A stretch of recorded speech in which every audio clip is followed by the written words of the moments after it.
역시나 몇 회인지는 모르고 아무튼 오늘 강의를 시작하겠습니다.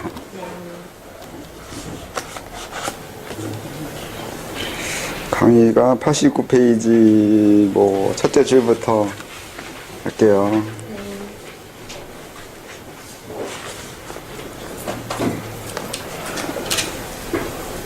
어쨌든 그 후 기경팔맥은 시간이 지나면 저절로 열리고 이윽고 온몸으로 기가 유통되는데 그 다음 수련을 차이나에서는 소약, 체약, 진종자 등으로 말하는 과정이 있는데 기가 액체와 고체와의 느낌이 있습니다.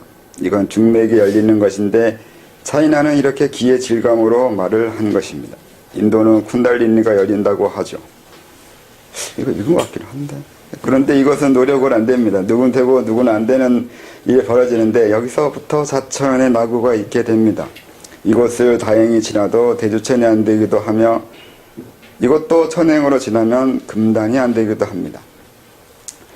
여기 처음부터 기술을 한 분들이 없을 테니까 이게 뭔 소리인지 잘 모를 수도 있는데 그 기술련해서 단전의 길을 모으고 동맥을 열고 인맥을 열어서 한참 그 재미 들려가면서 임동맥을 돌리다 보면 나중에 기가 딱딱해지는 과정이 있어요. 그 어느 날 그 동맥 기라는 것도 느낌으로 있는데 처음에는 열기나 아니면 그 수증기 같은 거 아니면 자기장 같은 거 아니면 벌레 기어가는 것 같은 느낌이 드는데 나중에 한참 하다 보면 이 기가 일종의 액체 아니면 고체 그런 질감을 느끼게 돼요. 꼭 물이 흘러가는 것 같기도 하고 아니면 구슬이 흘러가는 것 같기도 하고 그런 걸 느끼기 시작하면 재미있죠.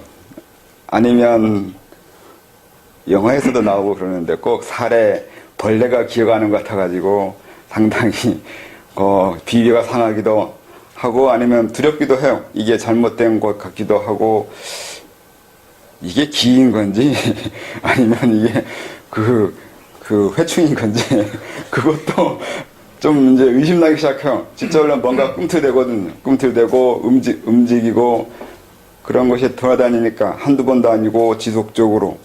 그래서 이제 그 진짜 배충일지 모른다는 두려움을 가서 배충약도 먹어봤어요. 그런 적도 있었는데 아무튼 그럴 정도로 기가 질감이 변하는 때가 있어요. 근데 그게 단순히 기의 질감만으로 그걸 설명하기에는 좀 애매해요. 누구나 다 수련하면 기가 질감이 변할 수도 있어요. 또 그것도 일종의 감각이라서 그런 질감을 원하면서 그러고 있으면 그런 질감을 느낄 수 있어요. 근데 그래서 질감 가지고 기의 수련이 잘 됐네 안 됐나라고 말할 수가 없어요. 그런 것으로 수련의 정도나 그 수련의 진전된 거 안 되고를 측정하기에는 너무 자의적인 게 있다고요. 그러면 그래서 설명했던 게 단순히 기가 액체처럼 변하거나 고체처럼 변한다고 해서 그 수련이 진전됐다고 말하면 안 되는 거고 왜 그 현상이 일어났을 때 몸의 변화가 무엇이거나 어떤 일 때문에 무엇 때문에 그런 현상이 일어났는가를 설명해야 되는데 고체가 되는 이유가 뭐냐고 설명할 수는 없어요. 왜 고체처럼 아니면 액체처럼 느껴지냐고 그렇게 설명할 수는 없고 그 경계점 그러니까 고체처럼 느껴지거나 액체처럼 느껴지는 그 경계점에서 벌어지는 다른 현상이나 운행, 기의로 설명하니까 기의 운행에 대해 설명해야 돼요. 그 기운행은 여기 방금 썼듯이 중맥 때문에 그렇게 된다고 생각을 하죠. 중맥이 열렸을 때 이게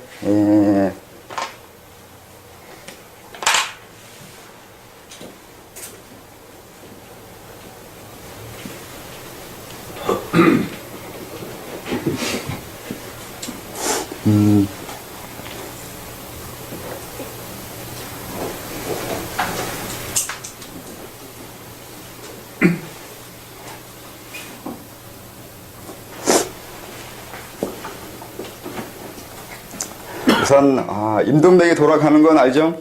혹시 모르는 분 계세요? 왜 돌아가는지 돌아가야 하는 거냐는 건지 의미가 있는 건지 그런 건 그 전부터 많이 설명했으니까. 아니면 뭐 이제서야 궁금증이 생기는 것이 있나요? 들을 때는 아니 뭐 그런 거보다가 듣는데 뒤돌아서가지고 집에 가서 한달 생각하면 이게 그거 같기도 하고 아닌 것 같기도 하는 그런 식의 그 생각들 혹시 없었나? 있었으면 생각나면 질문하시면 되고요. 이게 인도몇 돌리다 보면 학문이라고 해야 되나? 학문이나 회음이라고 하는데 사람을 그냥 이렇게 일직선으로 위에서 아래 내렸을 때 이걸 중맥이라고 하거든요. 중맥이나 충맥이라 뭐 이렇게 얘기하는데 한약적으로 들어가면 뭐 자세하게 설명해야 될 것처럼 보이지만 이건 한약적인 게 아니라 이제 수련적인 면이라서 그냥 일직선이에요. 머리에서 학문이라기보다 사람을 바로 정확히 학문이 사람이 일직선이 맞는지 잘 모르겠는데 아무튼 사람을 이렇게 사과 쪽에서 반 쪼개면 양쪽으로 이렇게 됐을 때 그걸 중맥이라 하는 건데 그래서 가운데 중자라고 쓴 건 같기도 하고 옛날엔 충맥이라고 하는 거 충자가 찌를 충자이거나 채워질 충자인 것도 한데 그것도 이걸 설명하고자 해서 쓴 말인 것 같기도 해요. 도덕경부터 분명히 그 말이 있으니까. 근데 뭐 그건 그렇고 이걸 인위적으로 하는 곳에서는 여기다가 동맥을 올리고 머리 위에다가 기를 내버려 두고 이걸 목욕한다고 하던가 뭐 한다고 하면서 냅둬요. 이런 식으로 인위적으로 중맥이 열리는 것을 하려고 하는 단체도 있어요. 목욕이라는 게 몸 씻는 건데 목욕을 왜 해야 되냐는 것도 수련서에 보면 말이 많아요. 무엇을 의미하는 건지, 뭘 어떻게 해야 진짜 목욕인 건지, 그게 왜 필요한 건지 그런 말들이 있긴 한데 너무 의미 둘 건 없어요. 기가 흘러가는 것을 인위적으로 멈춘 다음에 그곳에서 계속 뭔가 해보려고 해봐야 오히려 그것도 인위적으로 기를 제어하는 거예요. 기 흘러가는 것을 기 흘러가는 대로 내버려 두지 않고 인위적으로 멈추는 거예요. 원래 이제 모욕하는 것에 봤을 때 네 군데가 제일 중요한데 세 군데인가? 이 등, 가슴, 머리 이렇게 세 군데. 원래는 또 이것도 그런 것에 해가지고 좌우모유, 굳이 여기에 때려 맞춰가지고 여기에 맞춰서 모욕하려고도 해요. 위아래, 앞뒤 이렇게 여기가 이게 묘유고 여기가 좌우고 이렇게 맞추려고 하는데 이것도 갖다 붙이는 거고 여기서 기를 모아놓고 가만히 있으려고 하면 청기가 들어온다고 그런 말을 해요. 청기가 들어와서 이게 잘 되면 머리 이게 이 정면으로 물이 흘러내듯이 물이 흘러내려온다고 하죠. 그거 굉장히 느낌이 상쾌하기도 하고 좋기도 해요. 그래서 그걸 좋아하는데 그건 인위적인 거고 그런 거하고 중맥과 상관없어요. 그렇다고 해서 중맥이 열리진 않아요. 중맥은 인위적으로 열리려고 하면 안 돼요. 저절로 열려야 돼요. 그래서 저번에 설명했죠. 중맥이 여기 밑에서부터 올라가는데 이렇게 올라가거든요. 이렇게 열려가거든요. 근데 대개가 이제 멈춰지는 올라가다가 멈추는 그 지점들이 있는데 그 멈추는 이유가 있다고 했죠. 그래서 이제 여기 있는 것처럼 기가 이제 진종자나 소약이나 이렇게 얘기하면서 어떤 것이 있다고 하거나 고체화 됐다고 하거나 이렇게 말을 하면 안 되는 게 이게 중맥이 쉽게 안 열릴 뿐더러 안 열리는 이유도 있고 중맥 열리는 그것만 보고 이 사람의 마음 자세를 또 알아야 되고 거기에 맞춰서 또 가르쳐줄 건 가르쳐줘야 돼요. 그냥 인도맥 돌려서 시작 안 되면 기가 변한다고 말해서는 안 된단 말이죠. 여기에는 기라고 하는 것에 대한 이해가 있어야 돼요. 그냥 처음에 기를 모아서 동맥을 열고 인맥을 열어가면서 이렇게 열어왔으니까 꼭 미어소설 같단 말이죠. 기맥 다 통하는 것 같단 말이죠. 그래서 이제 이것도 열려고 인위적으로 의식적으로 열어가려고 하는 이런 생각을 하게 되면 이제 도와는 멀어지는 것이 되죠. 그런 것으로 하다 보면 결국은 도의 세계에서 실패를 맛보게 돼요. 많은 사람들이 그리고 많은 단체에서 중국식으로 말하면 이제 소주천이라는 걸 해요. 소주천 자체 하는 건 그렇게 오래 걸리지 않아요. 누구나 노력하면 소주천을 할 수 있어요. 임동백 여는 거는 시간 지나면 누구나 다 돼요. 근데 그 이후에 이걸 얼마나 유지할 수 있는가는 또 달라요. 소주천을 여는 사람은 이제 부지기수는 많아지는데 연 그 사람이 그 다음 단계로 나아가거나 아니면 이 상태라도 유지할 수 있는 사람은 또 그 숫자가 줄어들어요. 그러면 이제 본인은 나아갔다고 생각하는지 어쩐지 그건 잘 모르겠는데 이게 왜 그런 일이 벌어지냐면 기에 대한 이해를 잘 못해서라고 생각을 해요. 처음 시작을 단전에 기 모으고 아니면 뭐 동맥을 열고 하면서 이런 식으로 이해하다가 갑자기 그 다음에 전혀 다른 식으로 공부해야 된다는 것에 대해서 받아들이기가 대단히 힘들어해요.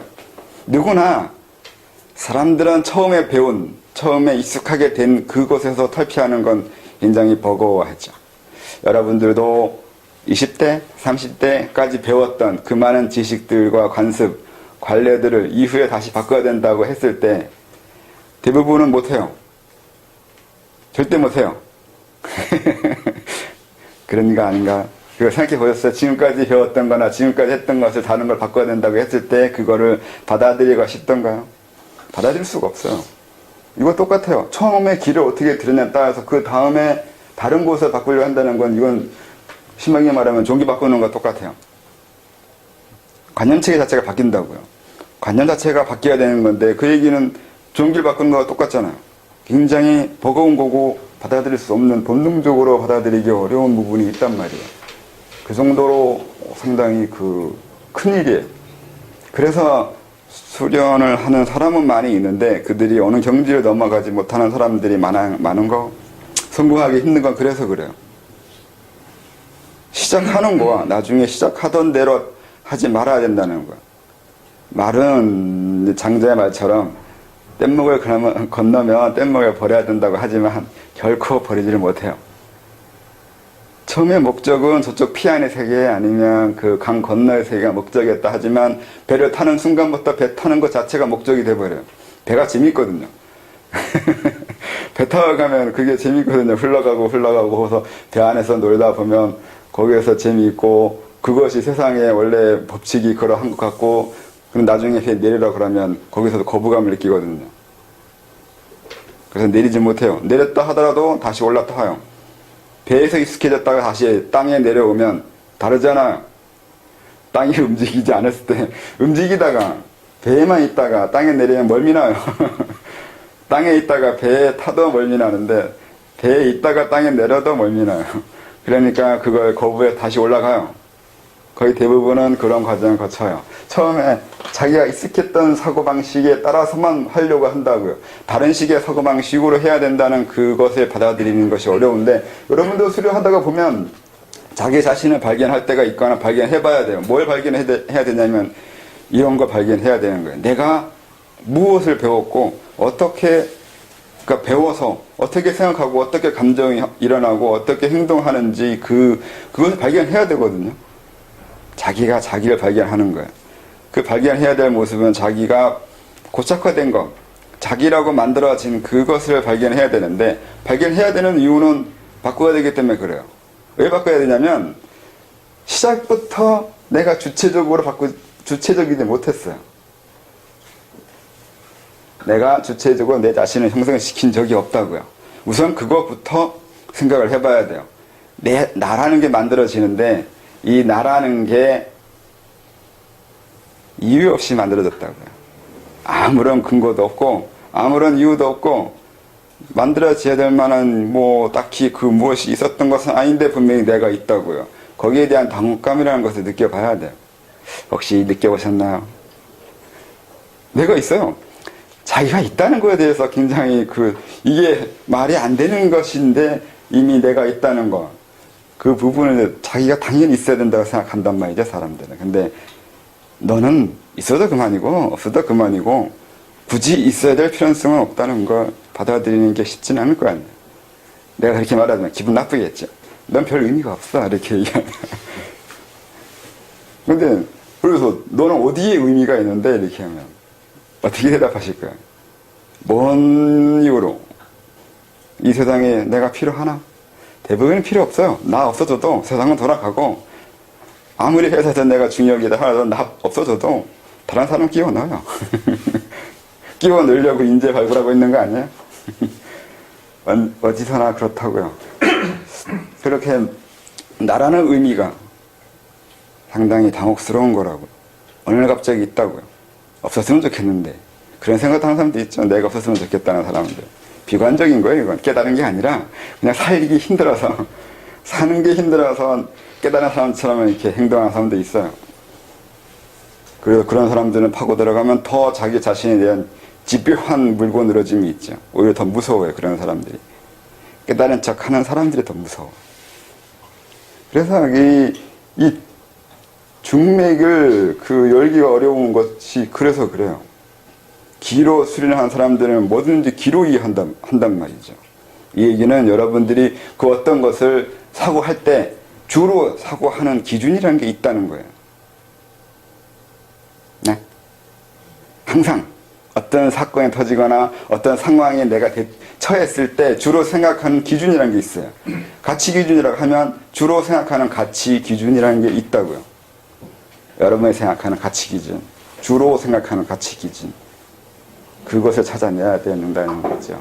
수련에서는 이렇게 쉽게 얘기할 수 있어요. 너는 내가 기로 처음부터 산전호흡하고 뭐 이렇게 했으니까 그로 인해서 생기는 오해나 그로 인해서 생기는 앞으로 공부할 때 걸리적거리는 것이 무엇인지 설명할 수 있어요. 근데 이건 여기 한정지어서 얘기하니까. 근데 일상생활에서 주로 내가 생각하는 가치 기준이 정확히 뭔지, 아니면 내가 주로 주장하고 싶어 하는 거, 아니면 주로 욕망하는 그게 뭔지 찾아내는 건 또 달라요.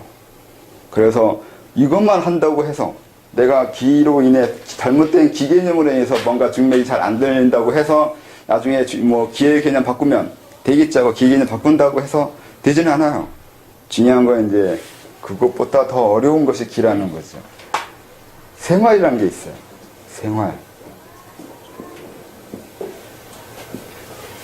여러분들의 생활을 하고 있잖아요. 살아가고 있잖아요. 살아가는 거예요.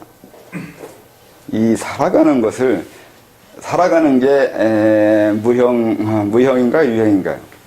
오늘도 아침을 먹었고 이빨도 닦고 옷도 입고 기차 타고 버스 타고 여기까지 오잖아요. 이게 생활이란 말이죠.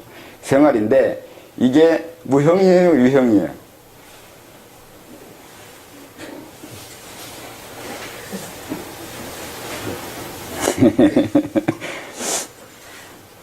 이게 있는 거예요? 유형이라고 생각하고 살고 있죠. 유형? 유형이요. 유형이라. 유형과 무형 나누는 기준이 뭐더라? 그렇게 생활하는 거야. 하루를 살아가고, 이틀을 살아가고, 한 달을 살아가고, 1년을 살아가고, 살아가는 전체 인생, 총체적인 삶 자체를 얘기한다고 했을 때 그 자체가 하나의 그 형태를 띠게 된다면 그것이 무엇일 거라고 생각해요? 그것을 어떻게 해야 될 거라고 생각해요? 이거 고민해야 돼요. 왜 그러냐면 이게 그 형태, 생활할 때 생활하는 과정, 아까 말한 대로 생활하는데 우리가 똑같이 밥 먹고 이빨 닦고 여기까지 오는데 오면서 내가 무엇을 위해서, 아니면 그 가치 기준이 정확히 뭐였을까라는 것이 있단 말이죠. 그걸 똑같이 행동하는데 그 행동하는 목적이나 의미는 다 다르다고요. 그 목적이나 의미가 다름으로 인해서 생활이 다르게 돼요. 겉으로 봐서는 똑같은 행동을 했는데 똑같은 행동이 아니게 만드는 거예요. 똑같은 생활, 똑같은 삶, 똑같은 하루의 일상인 거고 반복된 그 지루한 삶인데 이유가 다르면, 가치가 다르면 다른 게 된다고요. 그래서 이게 유형인지 무형인지 애매해요. 유형이라면 항상 그 자리에 그 모습으로 있을 거란 말이에요. 똑같이 어제도 그 모습이고 오늘도 그 모습이어야 돼요. 사람은 이런 불변적인 걸 원하는데 우리가 생각하는 건 그런 불변적인 게 아니라 불변 속에서 변하는 거, 무형적인 것을 찾는다고요. 똑같은 건데 내가 다르게 봤을 때 그건 다른 것이 된다고요. 같은 사물인데도 내가 다르게 봐야 될 이유가 생기면 그때부터 그 상대는 다른 사물이 되어가요. 그렇게 어떤 것도 내가 어떻게 보느냐에 따라서 달라지는 건데 그런 달라짐을 이해하게 되거나 획득하게 되는 거예요. 단순히 내가 삶으로 다르게 본다고 해서 뭐 변하는 것이 뭐 달라지는 게 뭐가 있냐고요. 그래서 얻는 게 뭐가 있고, 그래서 어쩌라고요. 오늘 타고 온 기차가 전에는 여행 가던 기차인 건데 이번에는 공부하러 가는 기차란 말이죠. 그러면 그 기차가 같은 거냐 다른 거냐 이렇게 얘기하면 다른데, 분명히 공부 기차와 여행 기차는 다른데, 그래서 그렇게 본다고 해서 뭐가 달라져요?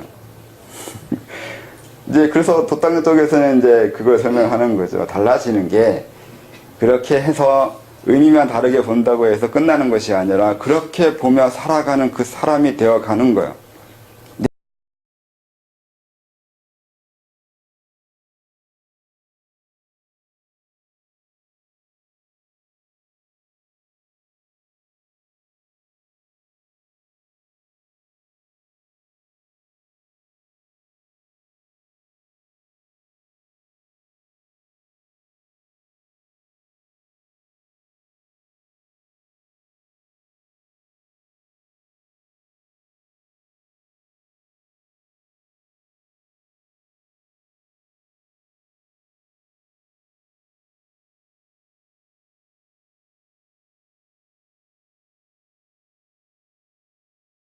하는 것이 아니라 그렇게 상위의 생각이나 가치를 볼 수 있는 사람으로 변해 간다고요.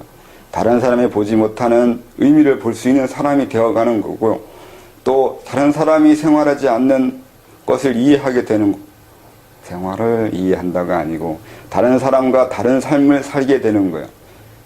일반인들을 쉽게 얘기하면 돈 벌기 위해 살거나 자식이나 가족을 위해 살거나 그렇게 얘기했을 때 그 이상을 보는 사람들은 다른 의미를 봐야 되는 거예요. 저 사람이 가족을 위해서 사랑하게 살아갈 때 그에게 그렇게 살아갈 수 있도록 토대를 만들어 주거나 그들에게 그것이 의미가 있거나 의미가 없거나 이런 식의 가치에 대한 분별을 시켜주거나, 여러분 스스로를 위해서 살아간 것이 아니라 삶에 대한 전체적인 이해를 함으로 인해서 나의 삶과 타인의 삶, 그 모든 것을 아우를 수 있는 사람이 되는데, 그러니까 이게 싫으면 하지 말라고 해야 돼요. 이게 좀 길이 이상하거든요. 그러니까 도를 재미있거나 흥미 있어서 배우겠다고 하면 안 된다고요. 방금 전에 말한 것처럼 남들보다 다른 눈을 보게 되고 다른 눈으로 보게 되고 다른 의미를 이해하게 되는데, 다른 의미를 이해함으로 해서 생기는 그 별다른 이득은 없어요. 그렇게 나와 남의 생활하고 관계하고 살아가는 거에 대해서 아마 어느 정도의 책임감이나 어느 이상의 그 해야 될 일들, 의무감이 생기는 거, 그 정도 있을 건데, 그래서 이런 걸 알기 위해서도 이런 수련을 한다고 할 수 있어요. 그걸 이해하는 사람이 되기 위해서. 다르게 말하면 기가 움직이고 동맥이 올라가고 인맥이 내려오고 중맥이 열려갔을 때 이 사람이 점점 생각이나 마음이나 감정의 욕구가 변해간다고요. 왜 변하냐면 신체가 바뀌고 있잖아요.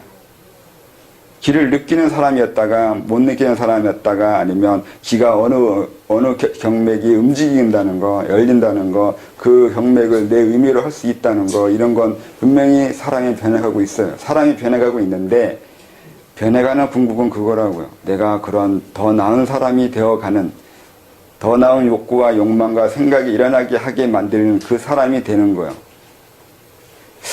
말이 굉장히 애매모호해지는데, 간단히 말하면 동맥이 올라가잖아요.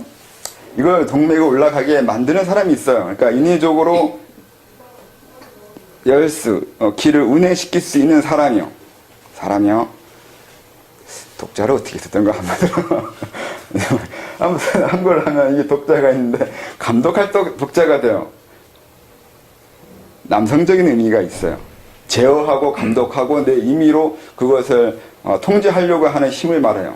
그러니까 동맥이 열린 사람은 그 기운이 강해져요. 또 그런 의미로 내 삶을 살게 된다고요. 내가 주장하고 내 자신에 의해서 내 중심적으로 삶을 살게 하고 싶다고, 살아가고 싶다고 하는 욕망이 불러일으키게 만들어주는 그 힘은 이 동맥에서 나온 거예요. 근데 이걸 움직일 수 있다는 것을, 그걸 자기가 제어하겠다는 거예요. 나 자신마저도. 이상한가요? 동맥을 열기 전에는 다른 사람 아니면 내 주변을 내가 통제하고 싶어하는 욕망이 일어나는 거에 대해서 난 수동적이잖아요. 내가 하는 행동인데 내가 하는 행동에 수동적이라면 이해가 어렵나? 더 어려워지. 우선 말 넘어가고 이거 이따가 설명할게요. 아무튼 이런 욕망이 있는 건데 동맥을 내 임의로 열었다는 것은 내가 통제하고 싶은 내 안에서 일어나는 감독하고 싶어하는 욕망을 제어할 수 있는 사람이 된다고요. 맞나요? 이렇게 한 말이 맞아요? 그러니까 내가 제어하고 싶은 욕망이 분명히 누구나 다 있잖아요. 권력에 대한 욕망이 있어요. 권력에 대한 욕망이 누구나 다 있는데 그것을 제어할 수 있는 사람이 되는 거예요. 이게 동맥이 열린 거예요. 독자가 그런 의미가 있거든요. 인맥은 반대잖아요. 남을 제어하는 게 아니라 단순히 어거지로 상대방을 제어하는 게 아니라 포용하는 거잖아요. 임은 포용한단 말이죠. 그래서 인맥이 열렸다는 것은 포용하는 욕망을 제어할 수 있는 힘이 생겼다는 뜻이 돼요. 이런 걸 모르고 기운행시키면 안 된다고요. 그렇게 안 되거든요, 또 보면. 분명히 동맥 움직이고, 운행시키고, 인맥, 운행시키는데 그런 사람이 되지 않는 건 운행만 시키고 있어서 그래요. 자기가 이런 무기를 하나 만들었는데, 일종의 무기를 가졌는데, 무기만 있어요. 내가 총은 있어요. 그래서 사람을 죽이지는 않아요. 사람만 죽여요. 아무 의미가 없어요. 그냥 살인자 되거나, 아니면 총도 쓸 줄 모르고 되거나. 옛날에 칼이었으면 칼로 해야 되는데, 칼은 가지고 있어요. 좋은 보검을. 근데 쓸 줄은 몰라요. 검술을 할 수 없단 말이죠. 이게 똑같아요. 임동맥은 돌아요. 잘 돌려요. 하루에도 수십 번, 수천 번, 수만 번 돌릴 수 있어요. 돌리기만 할 수 있어요. 그로 인해서 뭐 몸이 건강해지고 힘이 솟고 뭐 이런 거 그건 별 의미가 없어요. 그냥 검이 있어서 아니면 총이 있어서 남보다 난 강하거나 그 남한테 꿀리지 않을 수 있는 그런 마음이 생기는 건 좋은데 그렇다고 어떻게 하겠다고요? 이렇다고요. 이게 이런 사람이 가는 것이 이제 도에 대한 건데 이걸 이렇게 이해하지 않으면은 말 그대로 하나의 기술을 연마하는 사람만 되어 간다고.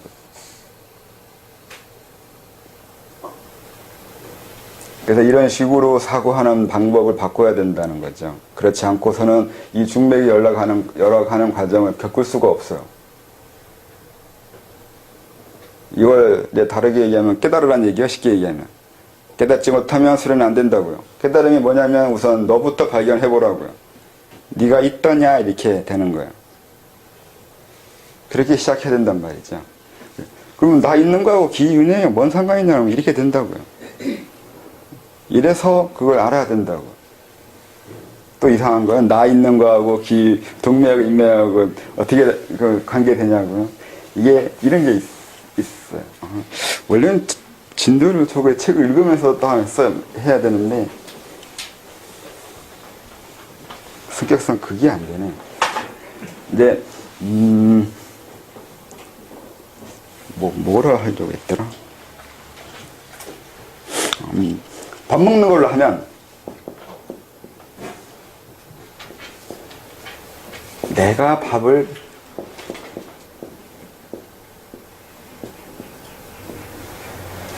먹게 하나요?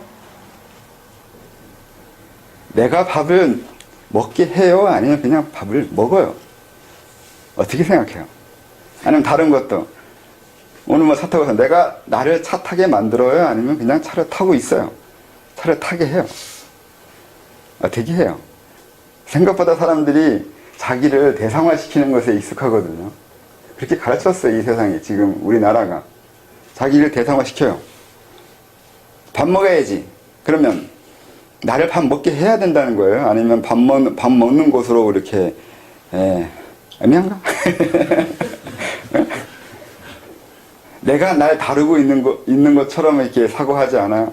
나를 밥 먹어야 되고 옷도 좋은 거 입어야 되고 아니면 원하는 차를 타야 되고 내가 원하는 그 상품을 가져야 되고 이렇게 얘기하면 날 대상을 두고서 너 보고 있는 거잖아요. 그렇죠? 근데 원래 그게 아니라 밥을 먹는 거 차를 타는 거, 내가 뭔가를 가지고 싶어 하는 거, 그 행동하는 동적인 것에 더 무게중심을 두거나 관점을 두는 그런 식으로 생각하게 만드는 거예요. 이게 이제 주어와 주어, 있고와 없고가 있어요. 우리나라는 주어를 그렇게 좋아하지 않거나 쓰지 않는데 말해. 서양인들은 상당히 주어를 좋아하잖아요.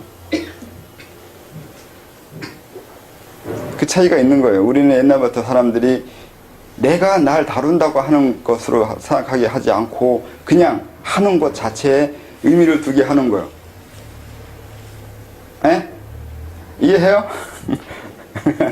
그래서 이게 근데 이제 그것이 아까 말한 대로 이 문제가 걸려요. 이제 내가 저 독에 대한 욕망이 저절로 일어나는데 일어나는 거에 대해서 갑자기 대상화가 된다고.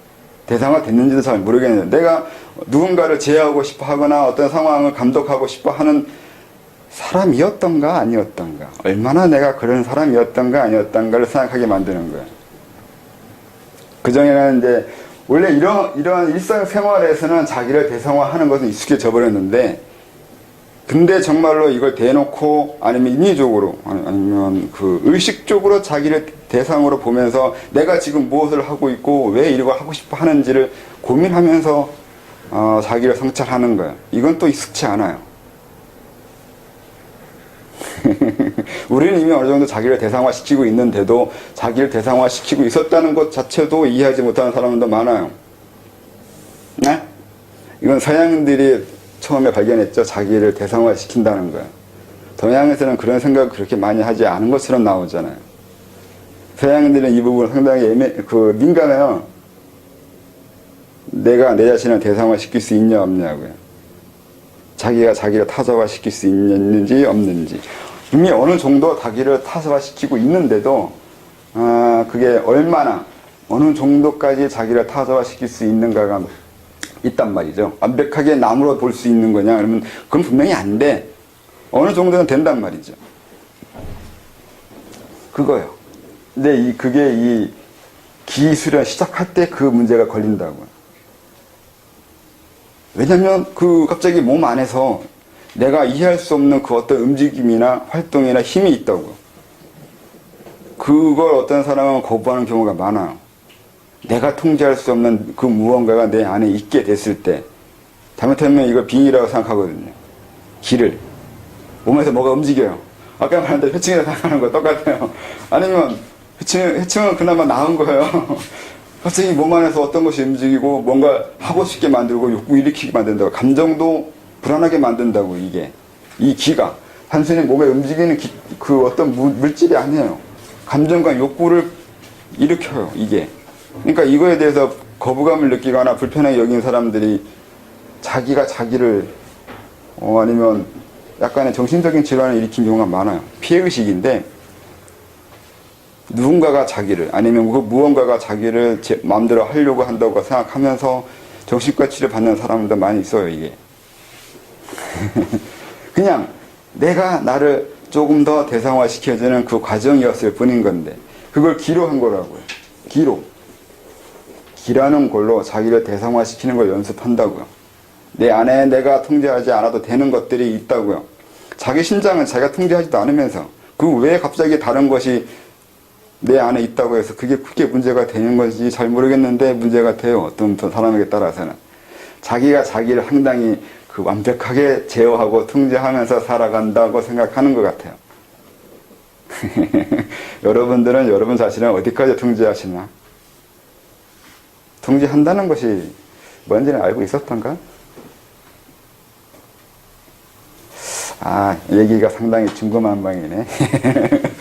뭔가 얘기는 잔뜩 해놓은 것 같은데 줄거리가 없는 것 같단 말이죠. 뭐 어디 좀 이상한 거 있던가요? 없어요? 안 되는 거예요?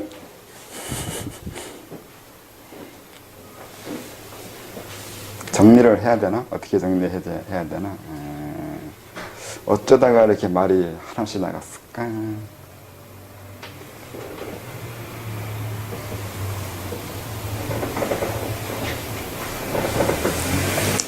그냥 간단하게 얘기하면 여기 이 진도대로 하면 기가 기술을 할 때 임동맥이 돌아가는 과정을 겪은 다음에 그 다음에 이 돌아가는 이 질이 바뀌는 걸 경험하게 되는데 단순히 기의 질로 분별할 게 아니라 그 안에서 일어나는 과정, 내 내면에서 일어나는 과정이 사고의 전환이 있어야 된다고요.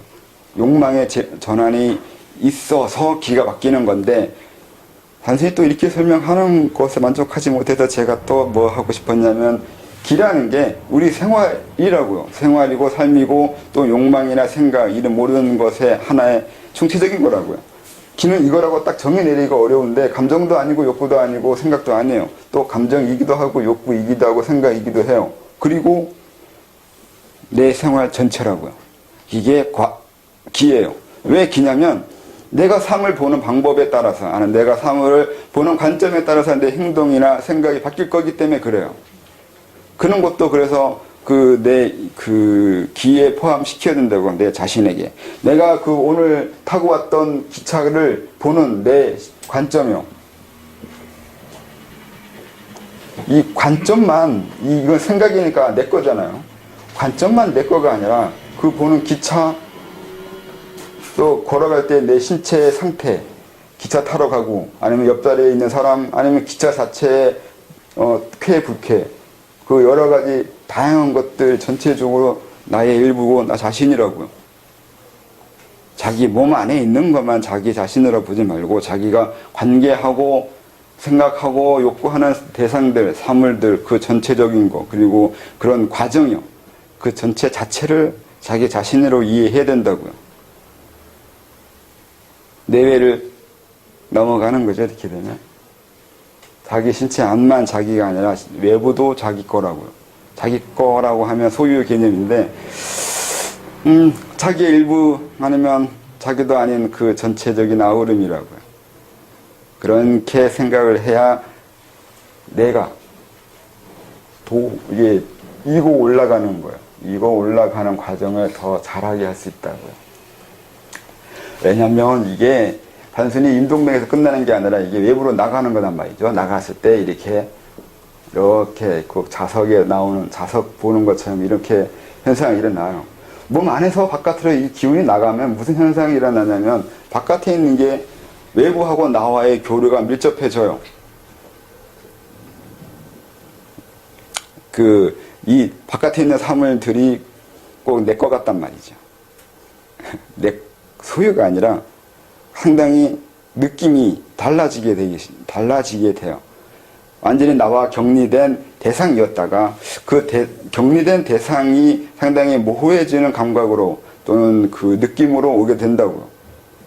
외부가 단순히 외부로만으로 있는 것은 아닐지 모른다는 생각을 하게 된다고요. 근데 이때 이런 외부가 꼭 완전히 나하고 단절된 것이 단절된 것만은 아니라고 생각하는데 그러면 일치된 거냐? 상당히 우리는 이렇게 이분적으로 생각하잖아요. 단절 아니면 일치. 근데 엄밀히 따지면 단절과 일치 이 사이에 많은 그 정도 차이가 있어요. 이게 꼭 1cm에서 2cm 이 사이에 무한 분열이 되는 것처럼요. 무한수렴이라는 개념이 있잖아요. 이 안에 무한히 나누어지잖아요. 이런 것과 똑같이 나와 내 외부 대상과의 사이에 얼마나 이 외부 대상과 내가 일치될 거냐 하는 일치되는 정도가 사람마다 다르다고요. 아무튼 이런 식의 경험이나 느낌이나 생각이 나도 모르게 한번 일어나는데 이때 이거에 대해서 의미를 모르면 잊어먹거나 흘러가요. 분명히 어떤 뭔가를 알게 됐는데, 그러니까 이 중맥의 열림으로 인해서 이런 식의 생각을 일어났는데 여기에 대해서 왜 그런 생각이 일어났고 그게 어떤 의미가 있는지 정확히 모르면 그걸 무시하거나 잊어버리게 된다고요. 한두 번 일어나는 그 감정을 억누르면 어떤 일이 보냐면 이것이 없어져 버려 다시 이렇게 나왔다가 다시 들어가요. 그래서 들어갔다가 다시 이제 쭉 중맥이 막히기 시작하는 거죠. 더러워졌죠.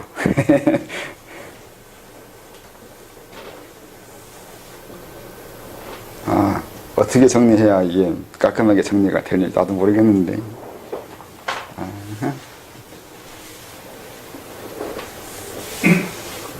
단절과 일치 사이의 정도의 차이는 뭐에 의해서 이렇게 차이가 나나요? 네, 그 사람의 뭐에 의해서 대개는 그 사람 성격인데,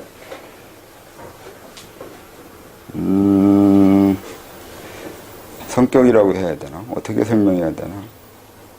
어떤 사람은 강하게 느끼는 사람이 있고, 어떤 사람은 약하게 느끼는 사람도 있고 한데, 꼭 강하게 느껴서 좋은 건 아닌데, 그 사람이 왜 그 부분에 대해서 좀 더 강하게, 아니면 약하게 느끼냐, 이렇게 질문하면, 성격이에요. 그럼 그 성격이 왜 그렇게 됐냐고 하면, 그건 좀 설명하기 어려운데. 어떤 걸 대답해 주면 줘야 돼요?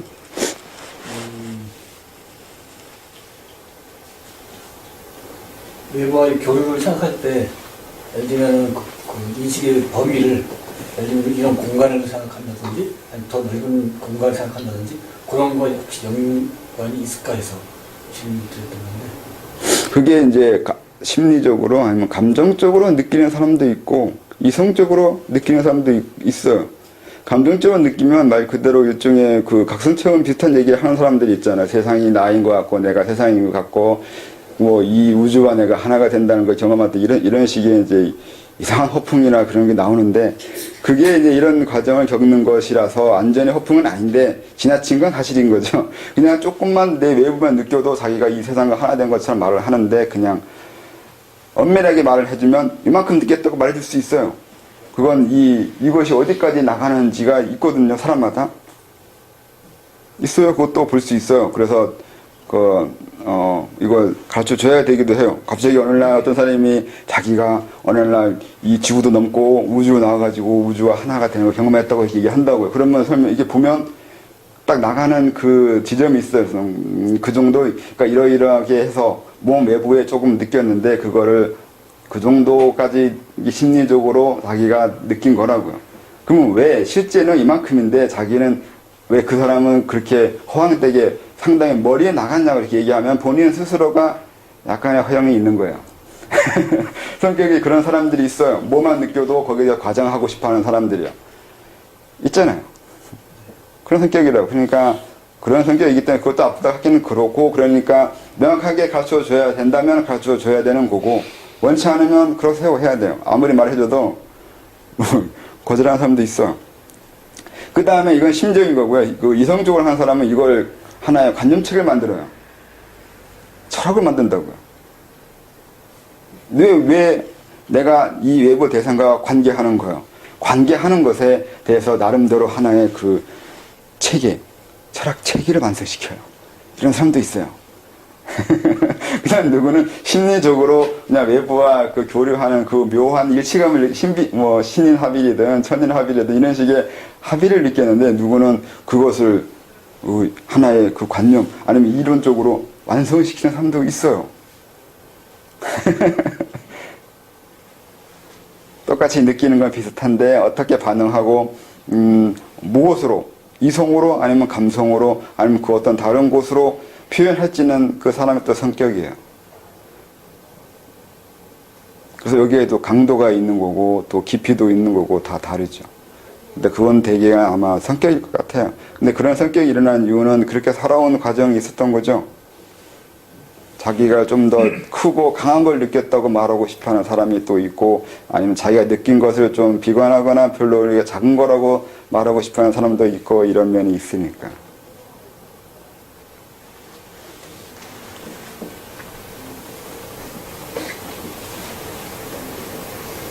말이 어려워졌는데 그냥 책에 있는 내용대로만 설명하면 나중에 그 기의 질감을 만든 건 임동맥을 오래 돌려서나 중맥이 올라가서가 아니라 사고의 체계가 변하고 그 사고 체계의 변함으로 인해서 일어난 현상이라고 이해해야 된다고요.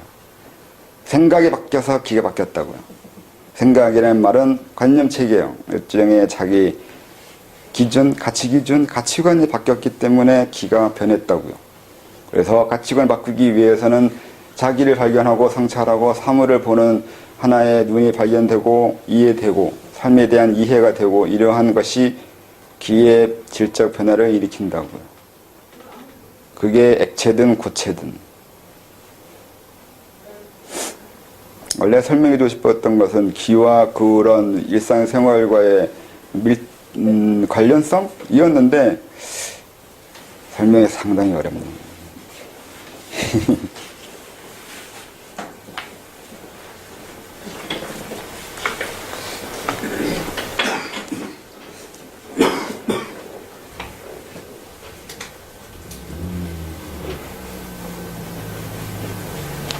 이후는 다른 경지인이 말할 필요가 없습니다. 한마디로 자천이 정체되는 순간이 오며 더 이상 나아가지 못하게 됩니다.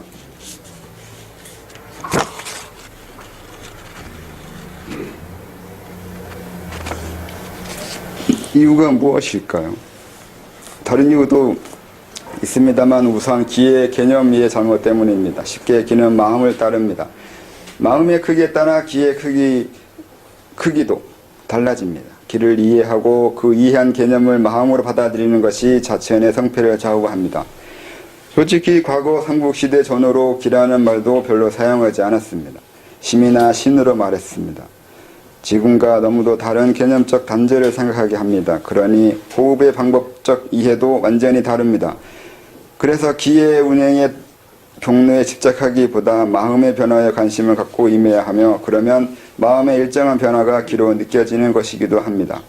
지금같이 의식적인 호흡이나 자천을 할 때 하단전에 의념 두기가 익숙해지면 또 다른 의념이 그곳에 있는 듯도 합니다.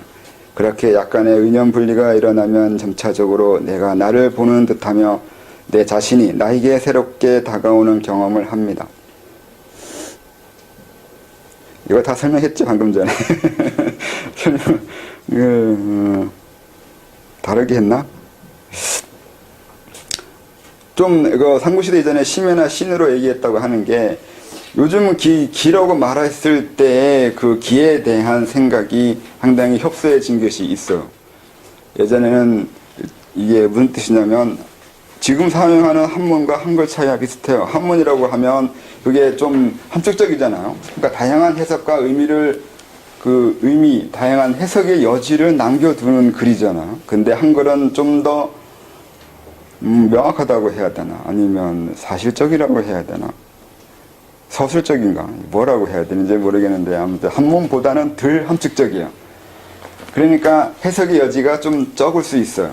내 의미대로 해석해도 되는 부분이 상당히 줄어든 거죠.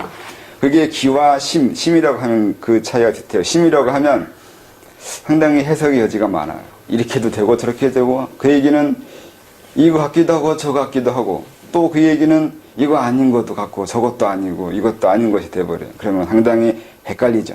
요즘 사람은 제일 싫어하는 거예요. 이거 저거면 적어야지. 이거도 되고 저거 이거 됐다가 또 오늘은 그것도 아니고 이것도 아니라고 한다고요.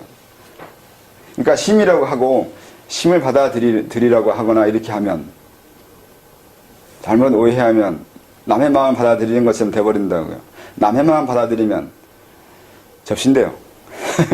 요즘 사람 특히 그런 식으로 접근해버려요. 정말로 남의 마음을 어떻게 땡겨가지고 자기 몸속에 지문을 생각을 이렇게까지도 한다고요. 마음을 생각하는 게 그렇게 생각해요. 그러니까 요즘은 마음이라고 하면 개개인이 자기 마음을 생각하잖아요. 내 마음, 네 마음 이렇게 얘기한다고요. 근데 그럴 필요가 꼭 있냐고요. 마음이라는 게 꼭 네 마음, 내 마음처럼 이렇게 구분되어지지 않아도 돼요. 근데 요즘 사람은 상당히 구분해요. 개인주의 시대이기 때문에 네 마음, 내 마음 이런 식으로 마음이라는 것도 이미 구별된, 개체화된 각각의 것이 돼버렸어요. 원래는 그렇게까지 사람 마음을 구분하는 세상은 했던 그런 것은 아니었을 것 같은데 옛날 사람이 생각하는 그 마음이라는 게 네 마음 따로 내 마음 따로 이런 식의 것에 대해서 상당히 좀 달라요. 이것도 정도차가 있다고요. 어디까지 그리고 얼마나 네 마음이고 또 어디까지 얼마나 내 마음이냐고요. 이게 애매하다고요. 그리고 천지에 있는 마음도 마찬가지고 내가 내 안에 있는 것만 내 마음이 아니기 때문에 내 외부에도 내 마음이 있을 수 있다고요. 그러다 보니 천지에 있는 마음과 내 마음이 네 마음이 내 마음이고 내 마음이 네 마음이 돼요. 이상한가? 방금 전에 제가 설명하는 논리를 따라오셨어요?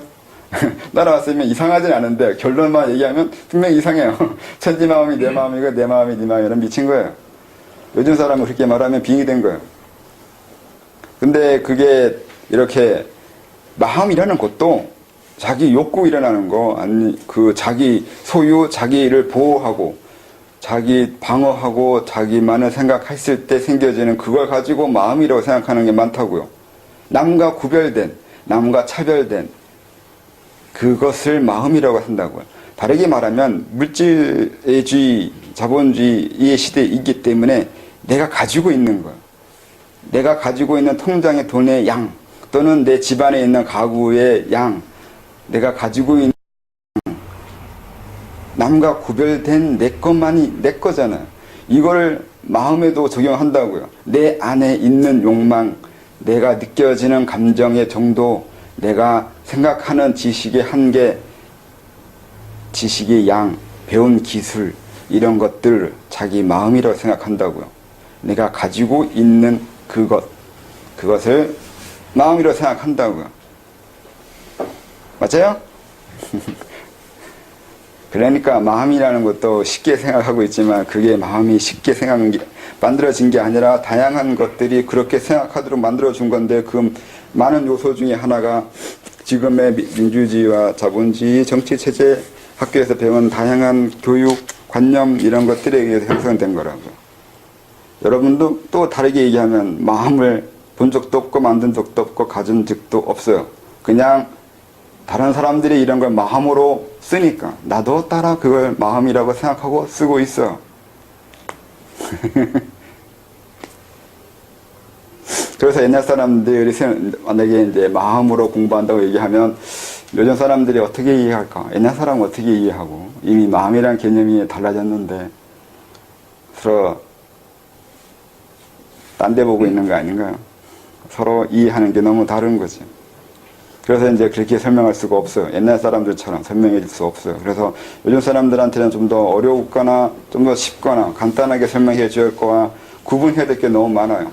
옛날에도 하근기, 상근기 뭐 이런 걸 나눈 것이 있지만 지금은 더 나눠야 돼요. 무조건 하근기라고 해놓고 가르쳐야 돼요. 그래도 못 알아듣거든요. 그건 알아들을 수 있는 그 교육을 받은 적이 없어요. 상근기들이 이해하는 식으로 교육을 받은 적이 없기 때문에 상근기도 하근기가 된 세상이에요. 사고체계가 자체가 이미 너무 좀 조잡하다고 해야 되나? 협소하다고 해야 되나? 그렇게 됐다고요. 그 결과가 이 수도에서는 기예요. 기의 개념을 보면 이거는 그 하근기를 위해서 설명된 개념들이에요. 이렇게 지금 있는 기수로 수련을 하다 보면 조금 자질이 있는 사람이나 빠른 사람들은 답답해서 못해요. 할 수가 없어요. 너무 답답하거든요. 동네 올라가는데도 시간이 필요하다고 나와요. 어느 정도 하고 뭐 해야 되고 과정을 얘기한다고요. 그런 과정이 별 의미가 없는데 의미가 있다고 일반인들한테는.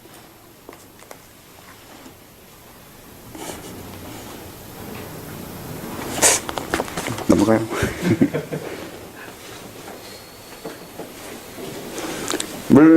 때론 제3의 눈이라 하여 또 다른 이해의 눈이 형성되기도 합니다. 사물, 사건, 이치들이 새롭게 보이고 다각적인 이해와 세상의 숨은 의미를 보는 인식의 지평이 넓어지는 경험도 합니다. 간단하게 말하면 각성, 즉 깨달음을 얻은 것입니다. 그래서 첫 자천은 이 깨달음을 위해 하는 것입니다. 기호흡이나 여타 자천 모두 이것을 위해서 하고 이 다음은 깨달음을 몸으로 체득하게 하는 법제, 영체, 양신, 원신경생, 즉 바른 몸이 됩니다. 이것은 깨달음이 없으면 이루어지지 않습니다. 기호흡을 하는 분들도 이러한 것을 알고 각성을 해야 그 다음 단계로 넘어가며 각성의 깊이에 맞추어 더 높은 단계로 갈 수 있습니다. 기의 운행과 기의 호흡과 운행 또는 다른 보조적 방법으로는 한계가 분명히 있으니 깨달음의 경험이 중요합니다. 아까 죽으라고 설명한 것도 이고요. 그리고 여기서 각성이나 깨달음에 대해서 설명하면 사람들이 불교 때문에 이 불교의 손종, 나쁘게 말하면 손종 새끼들 때문에 이 각성에 대한 그 사람들의 뭐라고 해야 되나? 이미지가 왜곡됐어요. 그래서 자기가 각성했는데도 그런 것에 비교해서 내 각성에 맞는가를 따진다고요. 아니면 이미 각성하기 전부터 많은 에피소드를 경험해 보거나 들은 것이 있어가지고 그게 맞는지 안 맞는지, 아니면 저걸 원하거나 기준이 있거나 그게 있다고요. 누구나 다 앞에 있는 사람들 것을 따라하고 싶거나 그렇게 되고 싶어 해요. 누가 대어 각성했다니까 나도 그렇게 되고 싶다고요. 여기서부터 이미 공부는 헛짓하게 되기 시작해요. 왜 헛짓이냐면 그런 현상이 일어나지 않는단 말이에요. 안 일어나는 이유 중에 이런 것도 있어요. 아니면 누군가가 자기 각성 경험을 얘기를 해요. 근데 이걸 들을 때 듣는 사람이 어떻게 듣냐면 상당히 선망하면서 듣게 돼요. 그냥 얘기로서는 아주 간단하게 하나의 의미 체험인데, 작은 경험인데 그것을 그분이 얘기하는 자기 경험을 듣고 있으면 듣는 사람은 거기에 대해서 상당히 다르게 듣게 돼요. 우리는 말을 듣고 있는 게 아니라 이미지 아니면 분위기 그런 식으로 우리는 듣게 되게 돼 있어요. 과장하거나 축소하거나, 쉽게 말하면 과장해서 듣거나 축소해서 들어요. 자기가 과장해서 듣는 사람인지 축소해서 듣는 사람인지 이거부터 알아야 돼요. 그래서 그런 에피소드를 들었을 때 자기가 과장하면서 듣는 사람이라면 차라리 에피소드를 보지 말아야 돼요. 왜냐하면 이제 그게 내가 과장해서 들었다는 얘기는 자기도 거기에 맞추려고 하거든요. 근데 자기 경험은 항상 기대에 미치지 못해요. 그래서 뭔가 의미를 이해하게 됐거나 인식의 지평이 넓어지는 어떤 계기가 됐는데 내가 들었던 그거와 많이 다르단 말이죠. 그러면 이거 아닌가 보라고 묻어요. 이런 경우도 많아요. 그래서 과거 사람들이 깨달았던, 그들이 경험했던 여러 오도송이라든가 각성했던 것, 대어 각성했던 그런 것을 보면서 배워서는 좀 어려워져요. 이미 이미지가 고착화됐다고요. 내가 바라는 각성에 대한 이미지가 항상 형성이 됐는데 그게 내 공부에 많이 방해가 된다고요.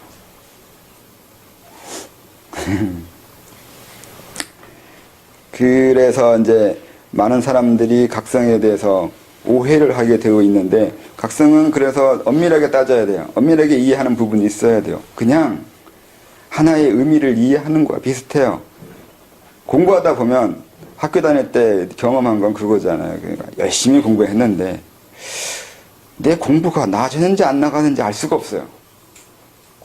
시험 봐서 점수를 따기는 하는데 그렇다고 해서 내가 정말로 학업의 성취가 이만큼 있었던 건가 했을 때 자기 스스로 그렇다고 생각하면서 공부한 적 있으신가요? 대개는 공부는 열심히 했는데 공부가 어디서 축적이 되는지, 얼만큼 내가 성취됐는지 자기 스스로 애매하잖아요. 이것도 똑같아요. 공부가 분명히 열심히 하는 것 같고 열심히 책도 읽고 듣기도 하고 했는데 정말 내가 얼마나 나아졌는지, 얼마나 공부가 되었는지는 정말 애매하더라고요. 그러다가 어느 날 갑자기 그런 거에 대해서 이게 뭔가 무엇이지 않을까라고 느껴지는 확 다가오는, 압도적으로 경험하게 되는 무언가를 쫓게 된다고요. 답답하면 답답할수록 강렬한 경험을 원해요. 그런 차례 마약 먹으라고 해야 되는데 우리 각성 체험 일어날 때 정말로 마약이 머릿속에 도파민 같은 것이라도 나온단 말이죠. 이게 지적 희열이라는 게 무서워요. 에피소드 분명히 옛날 책에도 분명히 있지만 뭔가 깨달았을 때 벌쩍벌쩍 뛰는 거나 아니면 먼지머리 흥분의 상태에 있는 것처럼 말을 하는데 그건 사실이에요. 정말로 내부에서 꼭 성욕 올라오는 그 길에 따라서 느껴지는 뜨겁고 강렬한 기운이 있어요. 그러면 그래야지 각성인 거냐면 그건 아니고 그냥 몸의 반응이에요. 생리 반응은 그냥 생리 반응인 거고, 우리 몸에 그렇게 형성되어 있는 건 맞아요. 그러니까 어떤 희열감을 느끼는 것, 그건 지적 희열이에요. 각성이 아니라, 각성인데 우리가 느껴지는 많은 것들은 그냥 생리적인 현상이기 때문에 생리 현상으로 자기의 경험, 체험의 기준으로 삼으면 어렵다고. 아까 기로 인해서, 기의 질감으로 어떤 기준으로 삼으면 안 된다고 말했듯이 각성할 때도 생리적인 변화, 감각적인 거, 신체의 변화, 정신적인 그 어떤 체험으로서 자기의 각성의 기준으로 삼으면 안 돼요. 항상 얘기지만 몸을 느끼면 몸으로서 아니면 이런 감각으로서 기준 삼지 말라고요. 분명히 불교도 그렇게 가르치는데 에? 불교도 가르치잖아요. 그 사대가 공이라면서요. 색즉시공 공주시생 아닌가요? 색이 공이라면서요. 근데 깨우침의 기준을 색으로 해요. 이렇게 된다고요. 자기가 경험했다고 막 이런 체험을 막 얘기하잖아요. 근데 그게 시작부터 말 떼자마자 이건 가짜가 돼요. 색이 공이라니까요. 왜 공임을 가지고 기준 삼아서 자기 경험을 얘기하냐고요. 자기 지적 희열이나 그 몸에서 일어나는 그런 호르몬 작용인 것일 뿐인 건데 그걸 기준 삼아서 자기가 엄청난 걸 이해한 것처럼 해버리면 안 된다고요. 그러니까 그런 정도의 각성은 흔한 거더라고요. 그러니까 각성이나 깨달음에 대해서 냉정하게 생각할 건 생각해야 돼요. 그래서 그런 경험들 듣거나 어디서 봤을 때 다 구라예요. 엄밀하게 새빨간 거짓말이에요. 진짜 거짓말이에요. 왜 거짓말이냐면 그 이후에 그에 해당하는 그 성취를 위해서 유기적으로 말하면 채찰이라고 하나? 함양의 과정을 겪어야 돼요. 그걸 점수법이라고 하고 습기 제거라 그러는데 그래서 성철은 그거마저도 끝났을 때 그때를 각성이라고 말하고 싶어 하는데 그러니까 그럴 때는 이게 이제 논리적인 공부한 사람과 안 한 사람의 차이가 있는데 그걸 돈이라고 하지 말아야 되거나 아니면 돈이라고 할 때 정의를 다시 다르게 해야 된단 말이죠. 점과 돈이 합쳐진 걸 돈이라고 할 건지 돈과 점내의 과정과 돈의 과정을 구분하기 위해서 할 건지 먼저 정의부터 안 내리고 막 얘기해버려서 상대는 틀렸다고 얘기하면 안 된다고요. 그것 자체가 이미 각성이 수준이 떨어지는 거예요. 각성의 기준은 우선은 이치 이해가 돼야 돼요. 상대방이 무슨 말을 하려고 하는지 알아야 되는데 상대방이 무슨 말 하려고 하는지를 보는 게 아니라 내가 말하고 싶은 것을 주장하고 있잖아요. 어디서 배웠냐고 이렇게. 무슨 누구야. 항상 얘기지만 상대가 무슨 말 하려고 하는지를 보고 내 주장을 하거나 상대를 위해서 하는 거라고요. 주장은 없어요. 그래서 내 주장은 상대가 필요한 걸 얘기한 거지 내가 주장하고 싶었던 것을 얘기하는 것은 아니에요. 이거 항상 착각하면 안 돼요. 그래서 전에도 항상 얘기했지만 상대가 자기가 경험한 거 자기가 하고 싶은 얘기하고 있으면 그럼 가짜라고요. 가짜의 이유는 지금 얘기하잖아요.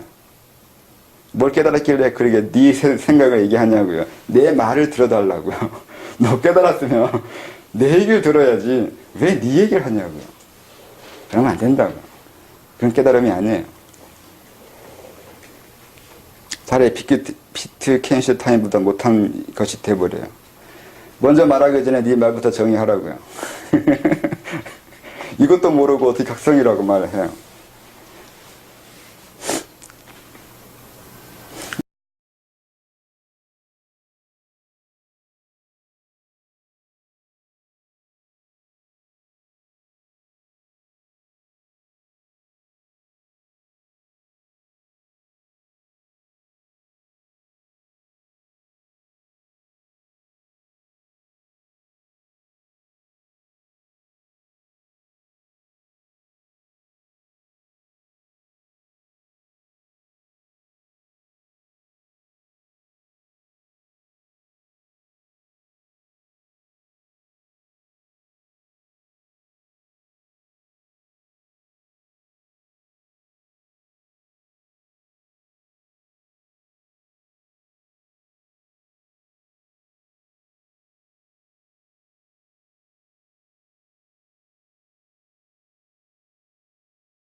아무튼 여러분이 산수를 배우면서 산수를 배운 이유는 이 사회에 적응시키기 위해서라고요. 기본적으로 모르면 바보 되잖아요.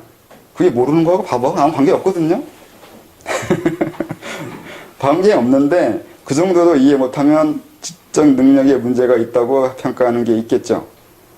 분명히 우리는 그걸 엄밀하게 배운 적은 없는데 그냥 얘기하면 뭔지 이해해요. 그래서 요즘은 모든 인간들이 다 똑같이 태어난 것도 아니고 똑같이 안 태어나는 것도 아니라고 말하는 것이 있죠. 그런 거 가지고 이제 우리는 백지로 태어나는 것은 아니라고 말하는 근거를 그런 식으로 해요. 알아듣는 게 다르다고요.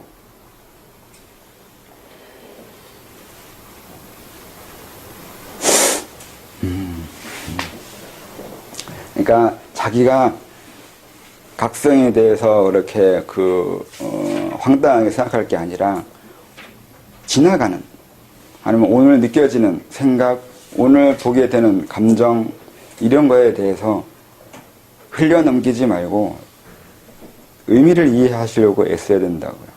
한 번에 강한 경험을 추구하는 게 아니라 하나하나 생각하고 일어나는 감정들에 대해서 알아가려고 하다 보면 그 안에서 이루어지는 그 변화, 자기의 변화, 그것이 더 중요하다고요. 그러니까 애초부터 그런 걸 모르고 하면 서양인처럼 차라리 잘해요. 서양 철학자들 보면 그 정도는 다 각성한 거예요. 각성도 못하고 그런 정도 얘기하지 못한다고요. 근데 그들은 굳이 각성이라는 어떠한 그 임계점, 하나의 경계선 같은 개념은 없다고요. 근데 우리는 이미 이 불교 때문에 그 인식이 확장되는 그 어떤 경계점이라든가 그 선이 있다고, 꼭 겪어야 된다고 이렇게 알고 있다고요. 몰라도 상관은 없어요. 몰라도 그런 거 이루어지고 있는데 그걸 너무 있다고 하고 강하게 주장하니까 이거 아니면 안 되는 것처럼 우리 스스로가 우리 스스로를 굴레시키고 있다고요. 지금 우리가 그런 상태에 있다고요. 굳이 경계 짓지 않아도 되는 것에 경계 지어서 힘들어 한다고요. 그래서 이제 얘기하는 거예요. 각성이, 잘 생각하라고요. 뭐가 각성일 건지. 그래서 자기가 각성하지 못했다고 저한테 얘기하지 말라고요. 자기가 멍청하다는 얘기를 그렇게밖에 못하는 건데.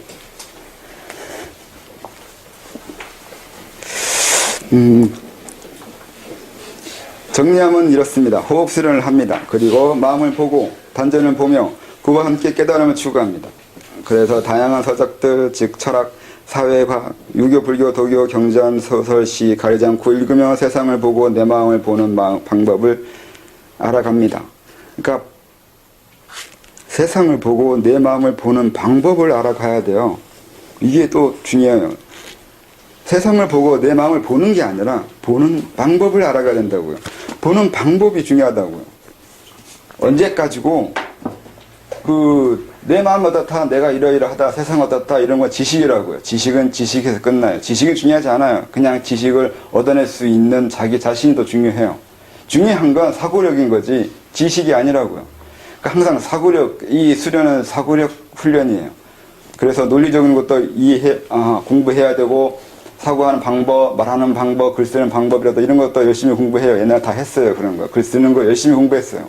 말하는 건 근데 그리스인들이 많이 했다고 그러죠. 웅변술이라고 하면서. 말하는 거, 글 쓰는 거, 자기 의사를 표현하는 거, 감정을 표현하는 방법, 그리고 알고 있는 것을 다른 사람한테 전달하는 방법들, 이런 것을 상당히 오래도록 훈련시켜요. 훈련시키는 이유는 사고력을 기르기 위해서요. 사고력이요. 어떤 지식을 성취시키거나 어떤 것을 알게 하려고 하는 게 아니라 알아내는 능력을 기르게 하려고요. 어떤 것을 보게 할 수 있는 힘이요. 어떤 것을 이해할 수 있게 하는 힘을 길러주려고요. 그걸 잘 표현되어 있는 게 소크라테스의 변명이잖아요. 소크라테스가 하는 짓이 그 변증법이 그거잖아요. 생각하는 과정을 갖춰주잖아요. 생각하는 거예요. 이게 내가 뭐를 얘기했을 때 그게 왜 그러는지 다시 설명해 달라고 하고 반문하고 또 묻고 또 묻고, 그게 그거거든요. 그걸 혼자 해야 되는 건데 누군가가 옆에서 이렇게 해줘야 되잖아요. 처음엔 얘기하면 왜 그러는데, 또 뭐라고 하면 꼭 그런가? 다르게 그것이 꼭 비약이 너무 심하다고 얘기하거나 아니면 하면서 상당히 상대방의 생각을 유도해가. 상당히 어쩌면 유도신문인데, 그렇게 상대방을 생각하게 만들어가는 거예요. 어떤 것을 알게 만들어가고, 어떤 것을 모른다는 것을 이해하게 하고, 무엇을 알고 있는지를 알게 하고, 모르고 있다는 것을 알게 하고, 이런 거요. 그러니까 이게 사고의 훈련이잖아요. 그건 나중에 혼자 해야 되거든요. 혼자 가만히 있으면서, 혼자 생각 못하는 사람도 많아요. 가만히 있으면 생각 어떻게 해요? 라고 하는 사람도 있어요. 여러분들 혼자 있으면서 생각이 이렇게 쭉 진행이 돼요? 따져져요? 잘 안 되죠. 그냥 뭔가 이거다 하고. 왜 그러냐면, 왜? 생각이 이게 쭉 이렇게 글을 읽듯이 이렇게 이어지던 거예요. 생각을 혼자 이렇게 하고 있으면. 잘 안 되죠. 이것도 훈련해야 돼요. 해봐야 된다고요. 혼자서 생각하는 연습을 해야 돼요. 그리고 생각을 쭉 이렇게 이어가면서 이렇게 해야 된다고. 그래도 많이 비약해버려요. 생각할 때는 앞뒤가 맞았거든요. 근데 누군가 말하려고 할 때부터 앞뒤가 안 맞아요, 이제. 그러니까 생각할 때 자꾸 더 엄밀하게 논리적으로 생각하는 거 연습해야 된다고요. 이걸 갭을 맞춰야 돼요. 잘못하면 생각만 가지고 말을 한 적이 없으면 생각으로는 약간의 비약, 내가 어디서 비약했는지 내가 찾아낼 수가 없어요. 그러다 보니까 생각이 이거 맞다고 딱 했는데 현실에서는 그게 아닐 수가 있잖아요. 아닌 이유는 논리가 안 맞았거든요. 머릿속에서만 맞는 거거든요. 머릿속에서는 얼마든지 맞출 수 있어요. 근데 그게 말로 나오고 현실화 될 때 이게 안 맞아 들어가면, 전에 그랬잖아요. 이론과 현실이 다른 건 또 얘기지만 네가 멍청한 거야. 이론과 현실이 다른 게 아니라 이론과 현실을 다르게 만든 네가 문제가 있는 거라고요. 이론을 왜 현실에 안 맞게 만드냐고요. 아니요? 아니 왜? 기준은 현실이란 말이에요. 왜 자기를 기준으로 삼고 있냐고요. 현실에 맞게 사고를 진행해야 되잖아요. 왜냐하면 현실에 뭔가를 하기 위해서 생각을 했으니까. 생각을 해서 머릿속에서 끝날 거라면 아무리 해도 상관이 없어요. 어떤 식으로 하든. 근데 그 생각의 끝은 결국 현실에서 어떤 걸로 행동으로 나오거나 뭔가 행위를 해야 되잖아요. 사물에 영향을 줘야 되잖아요. 그러니까 현실에 맞추어서 이론을 만들어야 된다고. 생각을 해야 되는 거고. 아주 상식적인 건데 이걸 학교에서 배워야 되는데 이걸 여기 와서 나이 들어서 배우면 아까 말한 대로 성장할 때 익숙해졌는데 지금 갑자기 이렇게 하면서 새로 그전에 뭐 하나는 다르게 사고하고 생활해야 된다고 하면 안 돼요. 잘. 종기 바꿔서 똑같아요. 이거 미친 문제예요. 이거.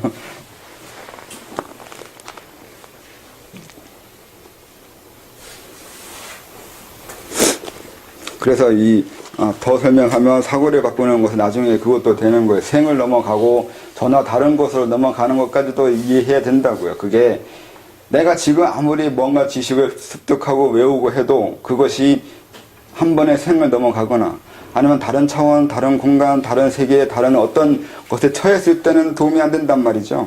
쉽게 말하면 내가 영어를 배웠어요. 근데 내가 스페인을 갔단 말이에요. 얘네들은 영어를 할 줄 모를 거란 말이죠. 아무 의미가 없어요. 그럼 어떡할 거예요? 이거 다르게 얘기하면 이게 이런 거라고. 그러니까 이게 생각하는 것도 그래요. 그러니까 영어를 배울 게 아니라 사람과 소통하는 걸 배웠어야 해야 돼요. 그걸 바디랭귀지를 하는 게 아니라 어느 곳에도 상대방과 어떤 의사표현과 그 생활 어떤 내 것을 상대한테 전달해 주는 의사 전달법을 배우는 거라고요. 오히려 그걸 배워야 되는 거죠. 어렸을 때 외국어를 배우는 게 아니라 의사 전달법을 배워야 돼요. 그것도 달라요. 별거 아닌 것처럼 보이지만 그렇게 훈련 받은 사람들은 어느 사람 만나더라도 별로 꿀리거나 두려워하지 않게 되죠. 우리나라 사람의 가장 문제가 그것이 있었잖아요. 외국인 앞에서 이게 좀 기가 죽는 거예요. 그게 외국어는 배웠는데 의사전달은 배우지 않아서 그래요. 그러니까 의사전달 하는 걸 배워야 된다고요. 그럼 방금 전에 이해한 것처럼 말하는 걸 배운 거와 똑같아요. 자기 생각이나 감정을 표현하는 거예요. 감정은 이런데 말을 하면 또 그게 아닌 게 돼요. 항상 내가 원하는 대로 내 감정을, 내 내 감정을 원활하게 아니면 100%까지는 아니더라도 만족스러울 정도까지 표현하는 건 상당히 좀 달라요. 그렇잖아요. 여러분들도 많은 감정 변화가 이러는데 그 감정을 다 상대방한테 전달이 되든가요? 대부분은 잘 안 되는 것도 있고 안 돼야 되는 게 많긴 하는데 그래도 어느 이상은 돼야 되는 것도 있는 것이고 그렇죠. 그래서 이게 외국어는 이제 그렇대 하지만 이제 여기는 수도니까 도에 대해서 얘기하면 이쪽 세계에서 습득한 기술, 도에 대한 아니면 지식 그런 것들이 생을 넘어가거나 내가 죽었을 때나 아니면 여기와 다른 차원에 존재했을 때 그 어떤 곳에서도 내가 그것을 도움이 되는 그런 것이냐는 거예요. 이렇게 얘기하면 좀 더 진리에 가까운 거냐 같아요. 네가 알고 있는 게 진리냐가 얘기하는데 뭐 진리라는 개념이 또 어려워지니까 진리에 가깝냐고요. 그 얘기는 시대를 초월해서 또 생을 초월해서 공간을 넘어서 적용할 수 있는 지식이냐고요. 그게 중요하다고요. 그걸 추구하는 거잖아요. 도라면서요. 누구나 다 도덕경 시작하잖아요. 도가 더 비상도라면서요. 말하면 안 된다고 하잖아요. 그럼 말하지 말라고 하는 거냐면 그건 아니에요. 말하는 것부터 서로 이해하고 말하는 게 뭔지 고민하고 시작하자고요. 네가 무슨 말 하는지, 내가 뭘 말하려고 하는지, 내가 상대의 말을 들을 수 있는지 들을 수 없는지, 내가 내 마음을 말할 수 있는지 말할 수 없는지 이거 고민하고 공부하기 시작하자고요. 그렇게 되잖아요. 이게 별거 아닌 것처럼 보이지만 별거 아닌 것이 아니잖아요. 누구나 다 상대방 말을 못 들어요. 여러분들은 상대방 말을 듣던가요? 난 사람 말을 듣는 사람 별로 못 봤는데 다 자기가 말하고 싶은 걸 얘기하고 있지 상대방이 뭘 말하고자 하는 걸 들으려고 하진 않았단 말이에요. 내가 원하는 것을만 듣기도 하고 상대가 내 말을 듣고 있는가에 관심이 있는 거죠. 별거 아니지만 별거예요 이게. 그리고 말하는 거 상대방이 말할 수 있는지 없는지 상대방의 자기가 말하고 싶어 하는 건 이건데 말재주가 없어가지고 엄한 얘기하고 있는 거예요. 이런 것도 알아낼 수 있어야 되잖아요.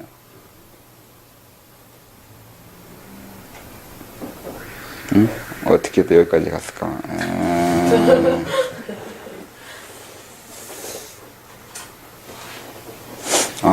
도라고 했으니까 아까 말한 대로 시간과 공간을 초월해서 적용할 수 있는 그것을 추구해야 되죠.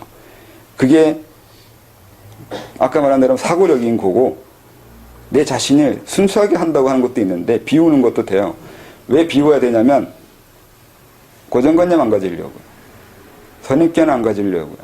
대상을 있는 그대로 보기 위해서는 날 비워야 돼요. 그리고 항상 이게 전혀 다른 곳에서 존재할 때 그때 정신 차리려면 항상 그 자세를 가지고 있어야 돼요. 내가 알고 있는 것을 거기에 적용하는 게 아니라 이 세상이 어떠한 곳인지부터 알아내는 받아들이거나 적응하려고 하는 그 자세를 가져야 된다고요. 네? 상대방의 말을 듣는다는 건 말만 듣는 게 아니라 만약에 내가 죽잖아요. 죽으면 분명히 여기와 다를 거란 말이죠. 그런데 항상 그게 있어요. 여기가 어디냐고요. 여기가 어디인지 그걸 항상 관심 가지고 체크해야 돼요. 여기가 어디냐고요. 상황 아니면 내가 처해 있는 여기 사건 그리고 이 세계 도대체 이 세계 지금 이 순간 이 상황이 어떠한 곳인지 무엇을 위한 곳인지 그걸 알아내야 된다고요. 항상 그걸 습관 들이고 있어야 돼요. 있는 그대로 내가 어제 하는 행동 그대로 오늘 행동하려고 하면 안 된다고요. 지금 상황이 달라졌다고요. 그 상황이 달라졌다는 것을 항상 체크하려면 알아내려면 항상 그것이 습관처럼 있어야 돼요. 먼저 여기가 어디인 건지 알아내야 돼요. 그래서 항상 깨어 있으라고 하잖아요. 있다는 게 깨어 있기 위해서는 지금이 어떤 상황인 거고 이 외부에 무엇이 있는지 알아내야 돼요. 그리고 그것이 어디에서 나온 거고 어떤 원리로 그렇게 되었는지 알아내야 된다고요. 그걸 생각해야 된다고요. 그래서 죽었을 때도 마찬가지예요. 여기가 어딘지 알아내려고 하는 습관이 드는 사람들은 어제 살아있을 때 경험하던 세계가 다르다는 것을 알아내야 된다고요. 근데 대개는 그러지 못해요. 어제 하던 행동대로 오늘도 하고 싶어 한다고요. 지금 앞에 있는 거, 내 주위에 있는 것을 보려고 하지 않아요. 그 자세예요. 그래서 수도는 자세라고 했어요. 자세나 태도가 중요한 거라고. 어떤 자세로 가지고 있냐고요. 그러니까 항상 이 순간을 체크해야 된다는 얘기하면 계속 체크하면은 머리가 아프잖아요. 그러니까 그게 머리로 항상 뭔가 체크하고 있는 게 아니라 그걸 심리적인 현상, 그러니까 성향을 바꾸고 가는 거예요. 그게 자세예요. 어떤 자세로 있냐고요. 그건 의식적으로 이 세계를 체크하고 있는 게 아니라 무의식이 스스로 체크하게 만드는 거예요. 그러니까 의식을 무의식화로 만들어가는 과정인 건데 그게 심리적인 자세와 그 사람의 성격이라고요. 그걸 저는 책에서는 다른 곳에서는 겸손이라고 했어요. 왜 겸손이냐면 날 내세우지 않는 거예요. 옛날에도 항상 자기를 내세우지 말라고 했잖아요. 도덕경이 앞에서 끝까지 다 읽다 보면 결국 남는 건 그거예요. 앞에 나서지 말라고요. 왜요? 나선다는 건 이미 정해진 것이 있잖아요. 정해지면 안 되는데 정해놓고 하지 말자고요. 뭐가 정해졌는지 먼저 봐야 된다고요. 뭐가 정해졌는지 보려면 우선은 그 보는 것이 있어야 된다고요. 그건 안목일 수도 있고 또 심리적인 자세이기도 하다고요. 항상 뒤에 있어요. 항상 남 뒤에서 뒤통수를 보고 있는 거죠. 저놈이 무슨 생각하는지 알려고. 항상 뒤에 있는 거예요. 이 세상이 어떻게 돌아가는지 알려고요. 자기가 알기 이전에는 행동하지 않아요. 그게 병법으로 나왔잖아요. 지피지기 백전불태. 네? 알기 전에는 행동하지 않는 거예요. 항상 그런 자세를 가지고 있어야 돼요. 수도하는 사람은 더더욱이요. 그래서 상대방이 말할 때 듣고 있는 거예요. 내가 뭘 말해야 될지 알기 전에는 말하지 않는다고요. 내가 뭘 말해야 될지 알게 되는 게 뭐예요? 상대한테 필요하거나 상대한테 말해 줄 거예요. 내 감정이나 내가 알고 있는 지식이나 내가 해주고 싶은 것이 아니라 상대가 원하는 것이 무엇인지 알아낼 때까지 말하지 않는다고요.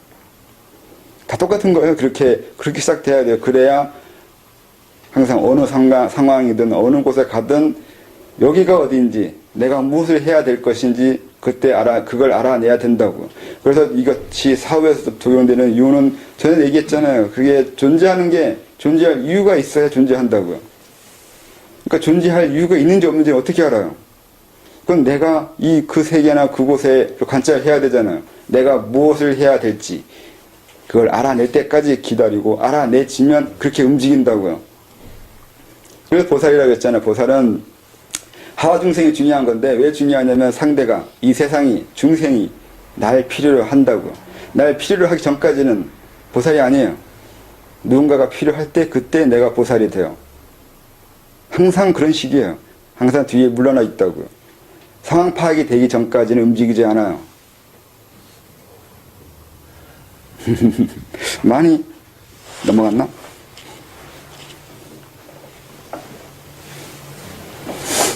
그래서 그런 식의 사고와 마음 자세를 일관성 있게 자기를 형성시켜야 된다는 거죠.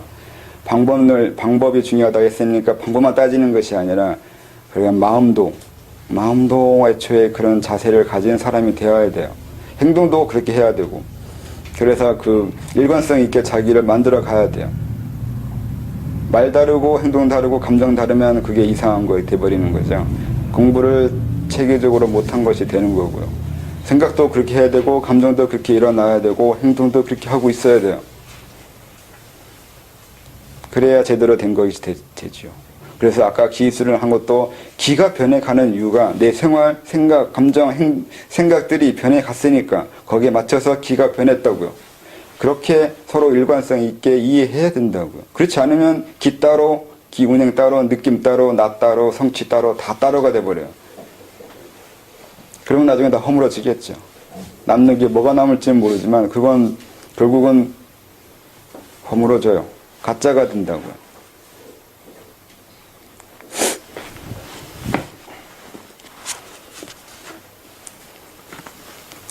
이것은 호흡 수련으로 신체와 마음이 조화를 이루고 그로 인해 맑은 정신이 작용하여 사물의 이치를 통찰할 수 있는 능력이 생기는 것입니다. 그렇게 깨우쳐 갑니다. 그렇게 됐을 때 그 깨달음을 원동력으로 호흡을 수련합니다. 깨달음이 있으면 그 깨달음을 마음에 굳게 지니며 호흡 박차를 가합니다. 그러면 어느 날 하늘이 열리고 무아의 경지를 넘어 드디어 황금빛 빛을 획득하게 됩니다. 그러면 공단입니다. 이 글은 호흡으로 기수련을 하는 분들께 조금이라도 도움이 될까 해서 쓴 글입니다. 이게 초기에 쓴 글이라 말이 약간의 좀 허황돼요. 이게 지금 보면 상당히 유치한데 뭐 그때는 그렇게 썼어요. 아, 얼굴 뜨거워라.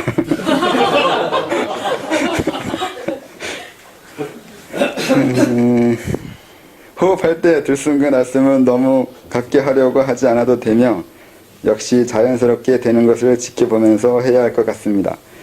활단, 원단, 수단식으로 하는 것은 던전을 둥근 구슬처럼 이해하는 것인데 이런 것이 없지는 않으나 이렇게만 되는 것은 아니며 하늘공부 1편의 대유련법에 쓴 가마운행이 더 본질적 모습입니다. 다만 이렇게 보는 방법도 있는 건 사실이니 위 글처럼 쓰기도 했습니다. 아마 수명이 있고 동적이고 정적인 것 중에 정적으로 보는 것도 있으니 모두 맞고 서로 종합해서 이해할 필요가 있겠죠. 이게 무슨 말이냐면 수명이 있다는 거는 그 양쪽으로 보는 방법도 있는 거라서 그렇게 얘기하는 거예요. 이게 지금의 과학이나 서양문명처럼 이렇게 측정되고 분별되고 그런 걸 좋아하는 사람도 있는 거라서 그렇게 말할 수도 있고 또 그렇게 말해도 말만 잘하면 의사 전달은 된다고 생각하는데 이러려면 듣는 사람이랑 말하는 사람은 좀 똑똑해야 되긴 해요. 말이 안 되나? 수단이 사라지기도 하는데 나중에 궁단에서 바른 몸이 생기면 이런 단전의 개념이 불필요하다는 것입니다. 의념을 주면 있고 안 주면 있는지 모르는 그런 것이지 너무 그곳에 집중하며 고집할 필요가 없는 것이 맞습니다. 그래서 여기 원단, 활단, 수단 얘기를 한 거예요. 수단은 수련하기 위해서 임시적으로 만드는 개념이거나 하나의 형태예요. 원래는 활단이라서 알아서 필요할 때 필요한 만큼 탄전히 알아서 활동할 것인데 그걸 굳이 그렇게 인위적으로만 하는 것이 전부인 것처럼 생각하는 것도 있어가지고 이렇게 구분한 것도 있어요.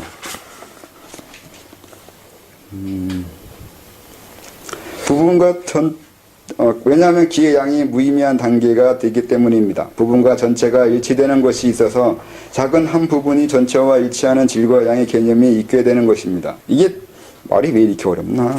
이건 간단한데 이게 질과 양의 차이가 없다고요. 질의 쉽게 얘기하면 금단 요만큼이 금단 전체와 맞먹는다고요. 그러니까 내 몸 전체가 이것도 무협 소설 때문에 그러겠는데 그 내공을 끌어 모아가지고 장풍을 내린다고 했을 때 끌어 모은다고요. 손에 기를 끌어 모은다고 얘기하는데 이런 것은 이전에는 그런 개념이 통용될 수 있는 면이 있는데 금단이 형성되거나 어느 경지에 넘어가면 그런 양이 별 의미가 없어요. 끌어 모아한다고 해서 모아지는 것도 아니고 그 모은 양이 끌어 모으지 않고 그냥 하는 거와 별 차이가 안 나요. 나중에 중요한 건 집중력이에요. 아니면 그 사람의 뭘 알고 있냐가 더 그 파괴력이라고 해야 되나 영향력이라고 해야 되나 그게 좌우를 해요. 얘기가 어려워질 수도 있는데 아무튼 그 양과 질의 차이가 별 의미가 없는 거예요. 요만큼의 것에 양은 요만큼밖에 안 되는데 그것이 그 전에 그 엄청난 양을 이만큼 끌어 모은 거와 별 차이가 안 난다고요. 안 나는 정도가 아니라 양을 끌어 모은 게 더 낮아요, 수준이. 그 이전의 사람들이 기를 이만큼 끌어 모아가지고 엄청나게 파괴를 일것처럼 하는데 별 의미가 없어요. 그래서 그런 것도 있어요. 이 어렸을 때 생각한 거는. 상대방이 이제 엄청난 그 내공을 쌓아가지고, 몇 갑자, 나중에는 이제 2갑자, 3갑자, 4갑자, 5갑자 넘어가는 그 공력을 모았다고, 내공을 쌓았다고 하는 거예요. 그렇게 얘기하면서 그게 장풍을 날리고 하면 저 같은 경우는 고맙습니다 하고 받아요. 그게 준다는데 받는 거죠. 근데 너무 적어요. 그럼 몇십 가짜라는 건 별 의미가 없어요. 그거 질적 변화를 안 일어난 거잖아요. 어느 양이 되면 그 양이 질적인 변화를 일으켜야 되는데 질의 변화 없이 그냥 양만 단뜻 끌어 모은 거 가지고 어디다가 써요 그걸. 아무리 커도 블랙홀에 들어가요. 블랙홀이 보다 100배 크든 1000배 크든 그냥 블랙홀에 빠져 들어가요. 언젠간 들어가요. 서로 질이 다르잖아요. 어쩔 수가 없어요. 그거 똑같아요. 질이 다르기 때문에 아무리 양으로 승부해도 달라요.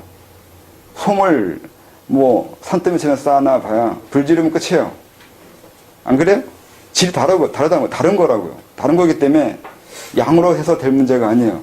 양으로 해서 될 문제는 같은 질이거나 비슷하거나 서로 뭐 그런 조건이 맞을 때 양이 중요하죠. 너나 나나 똑같은 수준이면 양이 중요하죠. 근데 수준이 다르거나 질이 다른 존재들끼리 부딪히면 질이 중요하잖아요. 양은 중요하지 않다고요. 그런 개념이 있다고요. 그래서 이렇게 말을 한 거고 더 어렵게 설명하면 안 됩니다.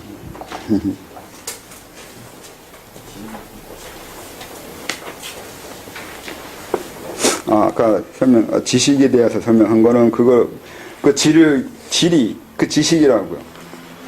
방금 얘기한 걸 이해한 것이 지식이에요.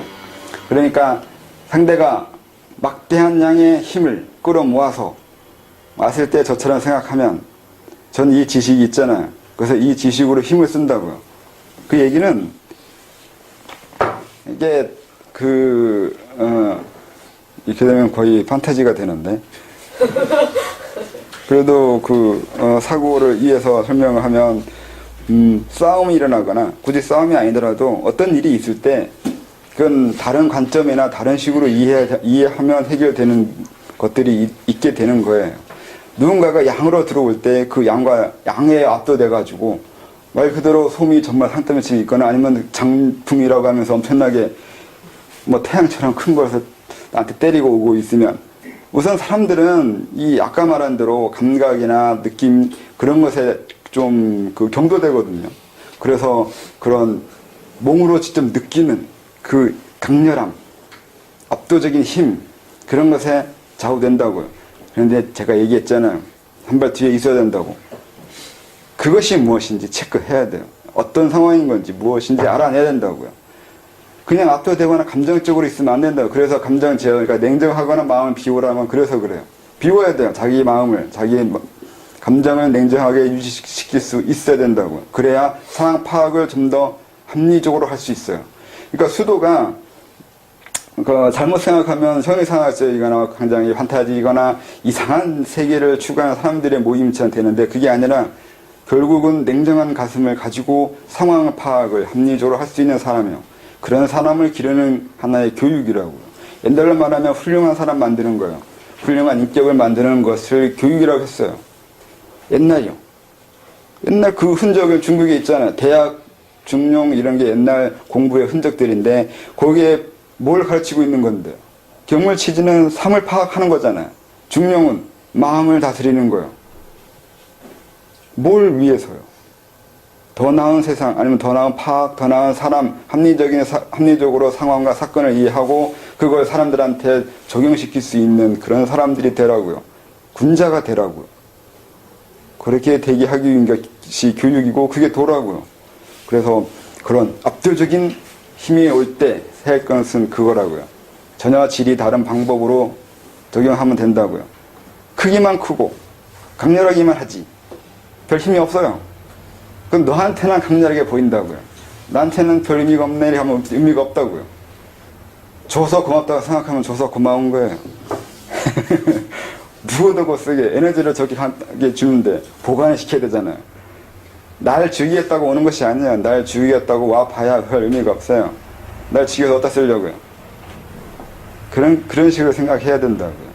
하나의 생각 바꿈이 다른 힘이 돼요. 무엇을 알고 있느냐가 힘이 된다고요. 중요한 건 양이 아니라 그래서 질이라고요.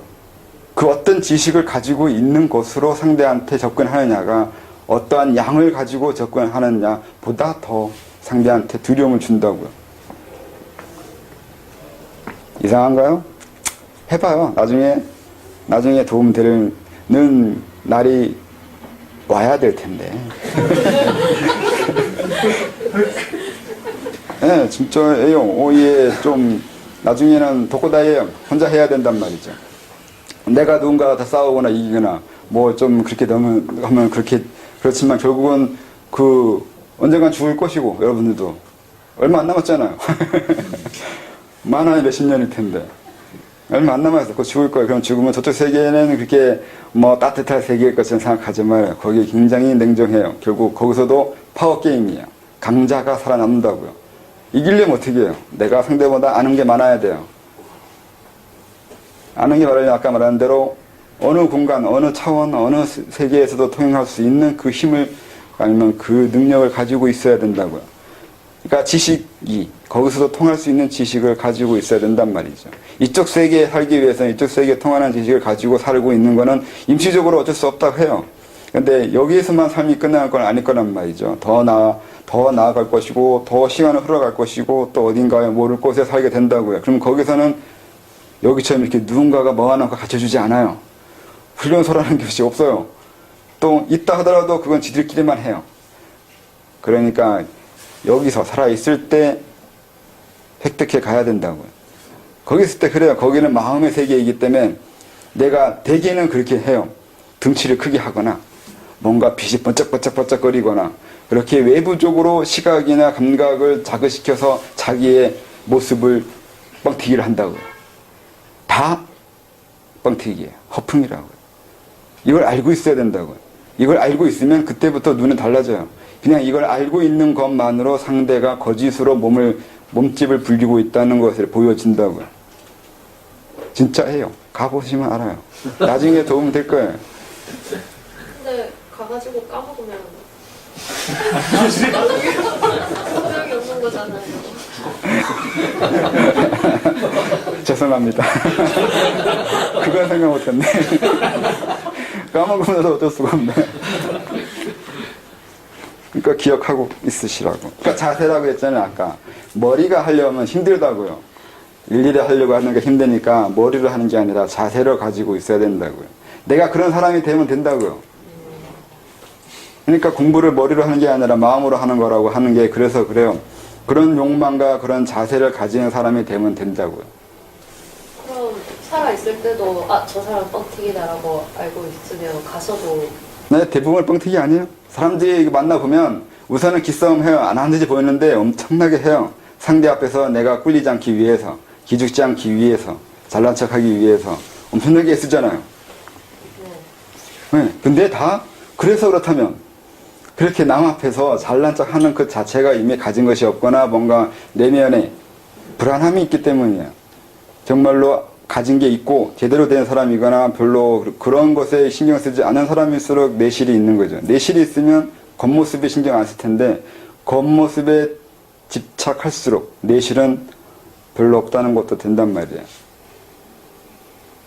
네? 항상 여기도 마찬가지예요. 거기만 그런 게 아니라 여기서도 다 사람들은 이게 다 그 일종의 생존 게임일처럼 서로 너무 치열해요.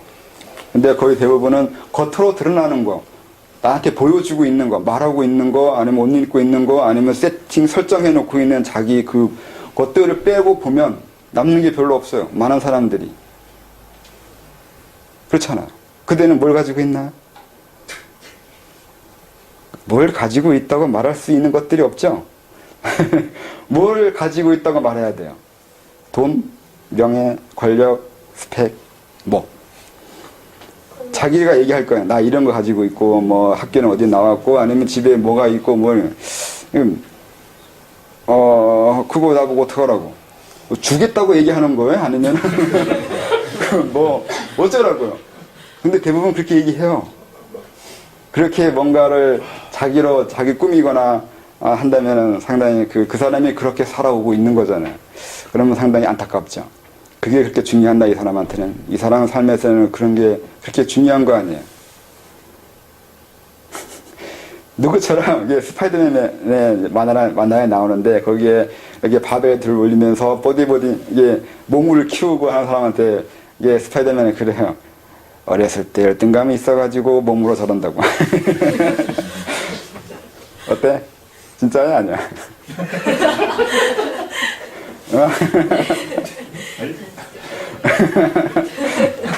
저기 있잖아.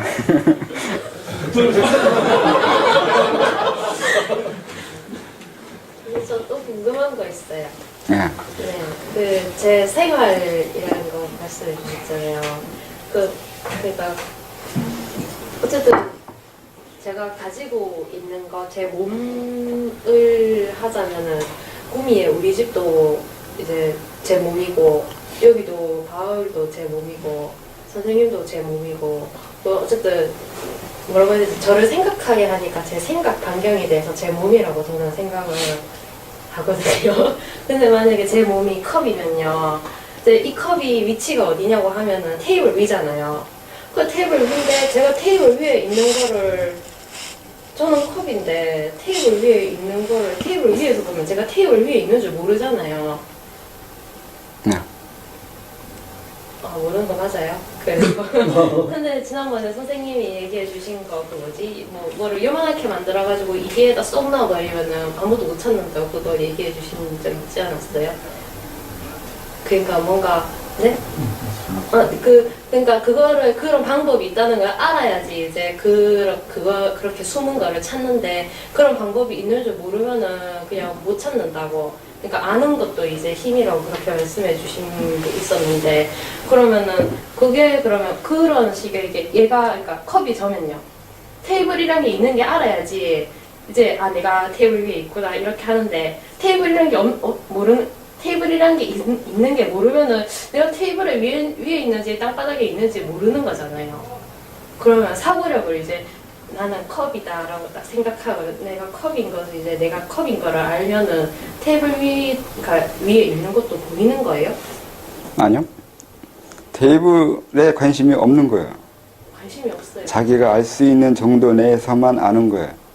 그리고 그래서 그걸 전제하는 거예요. 내가 지금의 지금의 내 수준에서는, 내 수준에서 알 수 있는 지적 한계, 그러니까 한계가 있잖아. 알아낼 수 있는 것에 한계가 네. 있는 거고, 그 다음 해야 될 게 알아내지 못한 것도 있다고요. 그건 지금의 수준에서는 알 수 없잖아요. 그러니까 결국은 이것도 있다고. 그러니까 지금 내 눈 안에서는 저기까지밖에 안 보인다고요. 네. 내 지식도 눈 같아가지고 내가 알아낼 수 있는 반경이 있어요. 있는데, 방금 얘기한 것처럼, 그래서 내가 알아내지 못하는 거나 알 수 없는 거거나 나의 한계에 의해서 할 수 없는 그 무언가는 또 있다고요. 그걸 전제한다고요. 알아낼 수 있는 것과 알아낼 수 없는 것을 같이 봐야 된다고요. 내가 모든 걸 다 알아낼 수 있거나 다 알고 있다거나 완벽하거나 전지한다거나 그런 생각 안 해요. 알아낼 수 있는 것은 지금 이 순간에 알아낼 수 이만큼인 거고, 또 내일은 또 내일 알아낼 수 있는 것은 또 그만큼일 거고, 그렇게 그때 상황에 따라서만 나는 알 수 있는 것이 정해지는 거지, 항상 알고 있는 게 일괄적으로 매일 똑같은 것도 아니고 매일 같아야 되는 것도 아니에요. 진짜 정해진 게 없네요. 누가 정하는데? 바뀌는 정해진 게 있다고 생각하는 게 이상한데 왜 정해져 있을 거라고 생각하는 거지? 어쨌든 계속 테이블 위에 있으니까. 하고 싶은 게 하고 싶은 게 네? 네? 하고 싶은 게 뭐냐고요? 하고 싶은 거요. 저는 이 컵이어도 이렇게 내가 테이블 위에 있는 컵이다라고 알고 싶어요. 왜 알고 싶은지. 그건 불가능해요. 알 수 없어요. 한계는 인정해야 돼요. 내가 알 수 있는 한계가 있다고요. 알 수 없는 것은 그냥 알 수 없는 거예요. 알 수 있을 때까지 알 수 없는 거예요. 그래서 원래 전지라는 것은 불가능하다고요. 신이 세상을 다 알고 있다는 것은 말이 안 돼요. 그래서 그때 얘기한 거예요. 신이 할 일 없어서 그거 알고 앉았냐고요. 다 알려면 까는 것에도 이유가 있어야 된다고. 왜 내가 그걸 알고 있어야 되냐고요. 알 필요가 없는데, 지금 나한테 소용이 없는데 그걸 알고 있어야 된다고 생각하면 말이 안 되는 거죠. 그래서 이제 종교에 그 문제가 있어요. 신 앞에 가가지고 그 사람이 저 누군지 아시죠? 모르지. 내가 널 어떻게 알아? 그 그 왜 알아야 되냐고 하는 거예요. 자기는 내 입장에서는 상당히 그 중요하잖아요. 신이 날 알 거라고 생각하는 거예요. 또 네. 알아야 되잖아요. 항상 기도했고 항상 생각했고 나는 믿었고 이렇게 하는데 모르면 엄청나게 서운하잖아요. 또 굳이 이것이 아니라도 내 자신은 사람들은 다 생각해요. 내가 그 무엇보다 소중하기 때문에 당연히 다른 사람은 몰라도 나는 알 거라고 생각하는 것이 다 맞다고요. 이게 맞는 건 알겠는데 근데 냉정히 봤을 때 분명히 신은 모른다고요. 모를 거라고요. 안다고 하면 그때부터 또 문제가 생기기 시작해요. 갑자기 내가 그러니까 신한테 가가지고 당신 나 알았어 이렇게 하면 알았지. 왜? 너 왜 나를 알고 있냐고요. 하면 부담스럽게. 부담스럽단 말이죠. 신이 나 알고 있으면. 안 그래? 난 그거 엄청 부담돼. 그럼 뭐 내가 하는 거 뭐 알았다는 얘기는 신이 날 알고 있다면 뭔가 의도했거나 이유가 있다는 뜻이 된단 말이에요. 그냥 단순하게 알아줘서 고맙습니다 하기에는 나도 바보는 아니란 말이에요. 분명히 나를 알고 있었다면 뭔가 좀 그 음모론에 이상한 냄새가 난단 말이죠. 왜 나를 알고 있냐고. 그거 따져야 돼요. 왜 나를 아는데. 그래서 그 대답에 따라서 이제 나는 달라지게 되는 것이 또 있죠. 판단을 또 해야 돼요. 나한테 뭔가 시켰는데 내가 제대로 하는지 감시했냐? 아니면 내가 하도 이상한 짓을 해서 기분 나빠서 보고 있었냐? 뭐냐고요? 그렇게 돼버린다고요. 단순히 알고 있어도 고맙습니다 하기 그렇게 하면 안 된다고요. 사람 자존심이 있는 거지. 신도 그렇다고. 그래서 사람들이 전지전능이나 이런 개념이나 완벽함이나 그런 걸로 생각하는 것을 다 그 대단히 중요한 개념이에요. 많은 사람들이 아니면 거의 대부분의 사람들이 한 명도 여기에 포함되지 않은 사람 본 적이 없어요. 다 완벽을 추구해요. 그 어떤 누구도 완벽을 추구하지 않는다고 하는 사람 본 적이 없어요. 근데 완벽 없어요. 논리적으로 봤을 때 분명히 그래요. 완벽이라는 것을 우리는 알 수가 없는 개념이에요. 그건 우리하고 관계없어요. 자기 스스로 자기가 알 수 있는 거와 알 수 없는 거, 할 수 있는 거와 할 수 없는 것을 구분하지 못하는 지적 능력밖에 안 된다는 거예요. 또 항상 내가 하는 그 말이지만 머리가 나쁜 거예요. 네가 알 수 있는 게 뭔지도 모르는 거예요. 내가 어떻게 알아요? 모르는 거 분명히 있어요. 근데 내가 모르니까 그 누군가는 완벽하게 알고 있는 그 무엇이 있을 거라는 전제를 한다고요. 하는데 근데 그것도 애매한 문제가 그건 나하고 상관없는데. 누군가가 그렇게 완벽하게 알거나 완벽한 무언가가 있을 수는 있겠지만 그게 뭘까요? 완벽하면 대체 어떤 건가? 어떤 게 완벽인 건지 내 스스로 내가 알지는 못하고 있다고요. 자기가 지가 모르는 것을 아는 척하면 그게 또 그거보다 멍청한 건 없어요. 근데 그걸 멍청하다고 모른대? 그게 멍청한 생각이라는 거예요. 완벽이 뭔지 모르면서 완벽을 얘기하고 있는 거예요. 자기가 어떤 얘기하고 있는데 거기에 대해서 잘 모르고 있다는 것을 모르고 있는 거예요. 네? 네. 뭐 시간 안 된다. 15분 쉬겠습니다.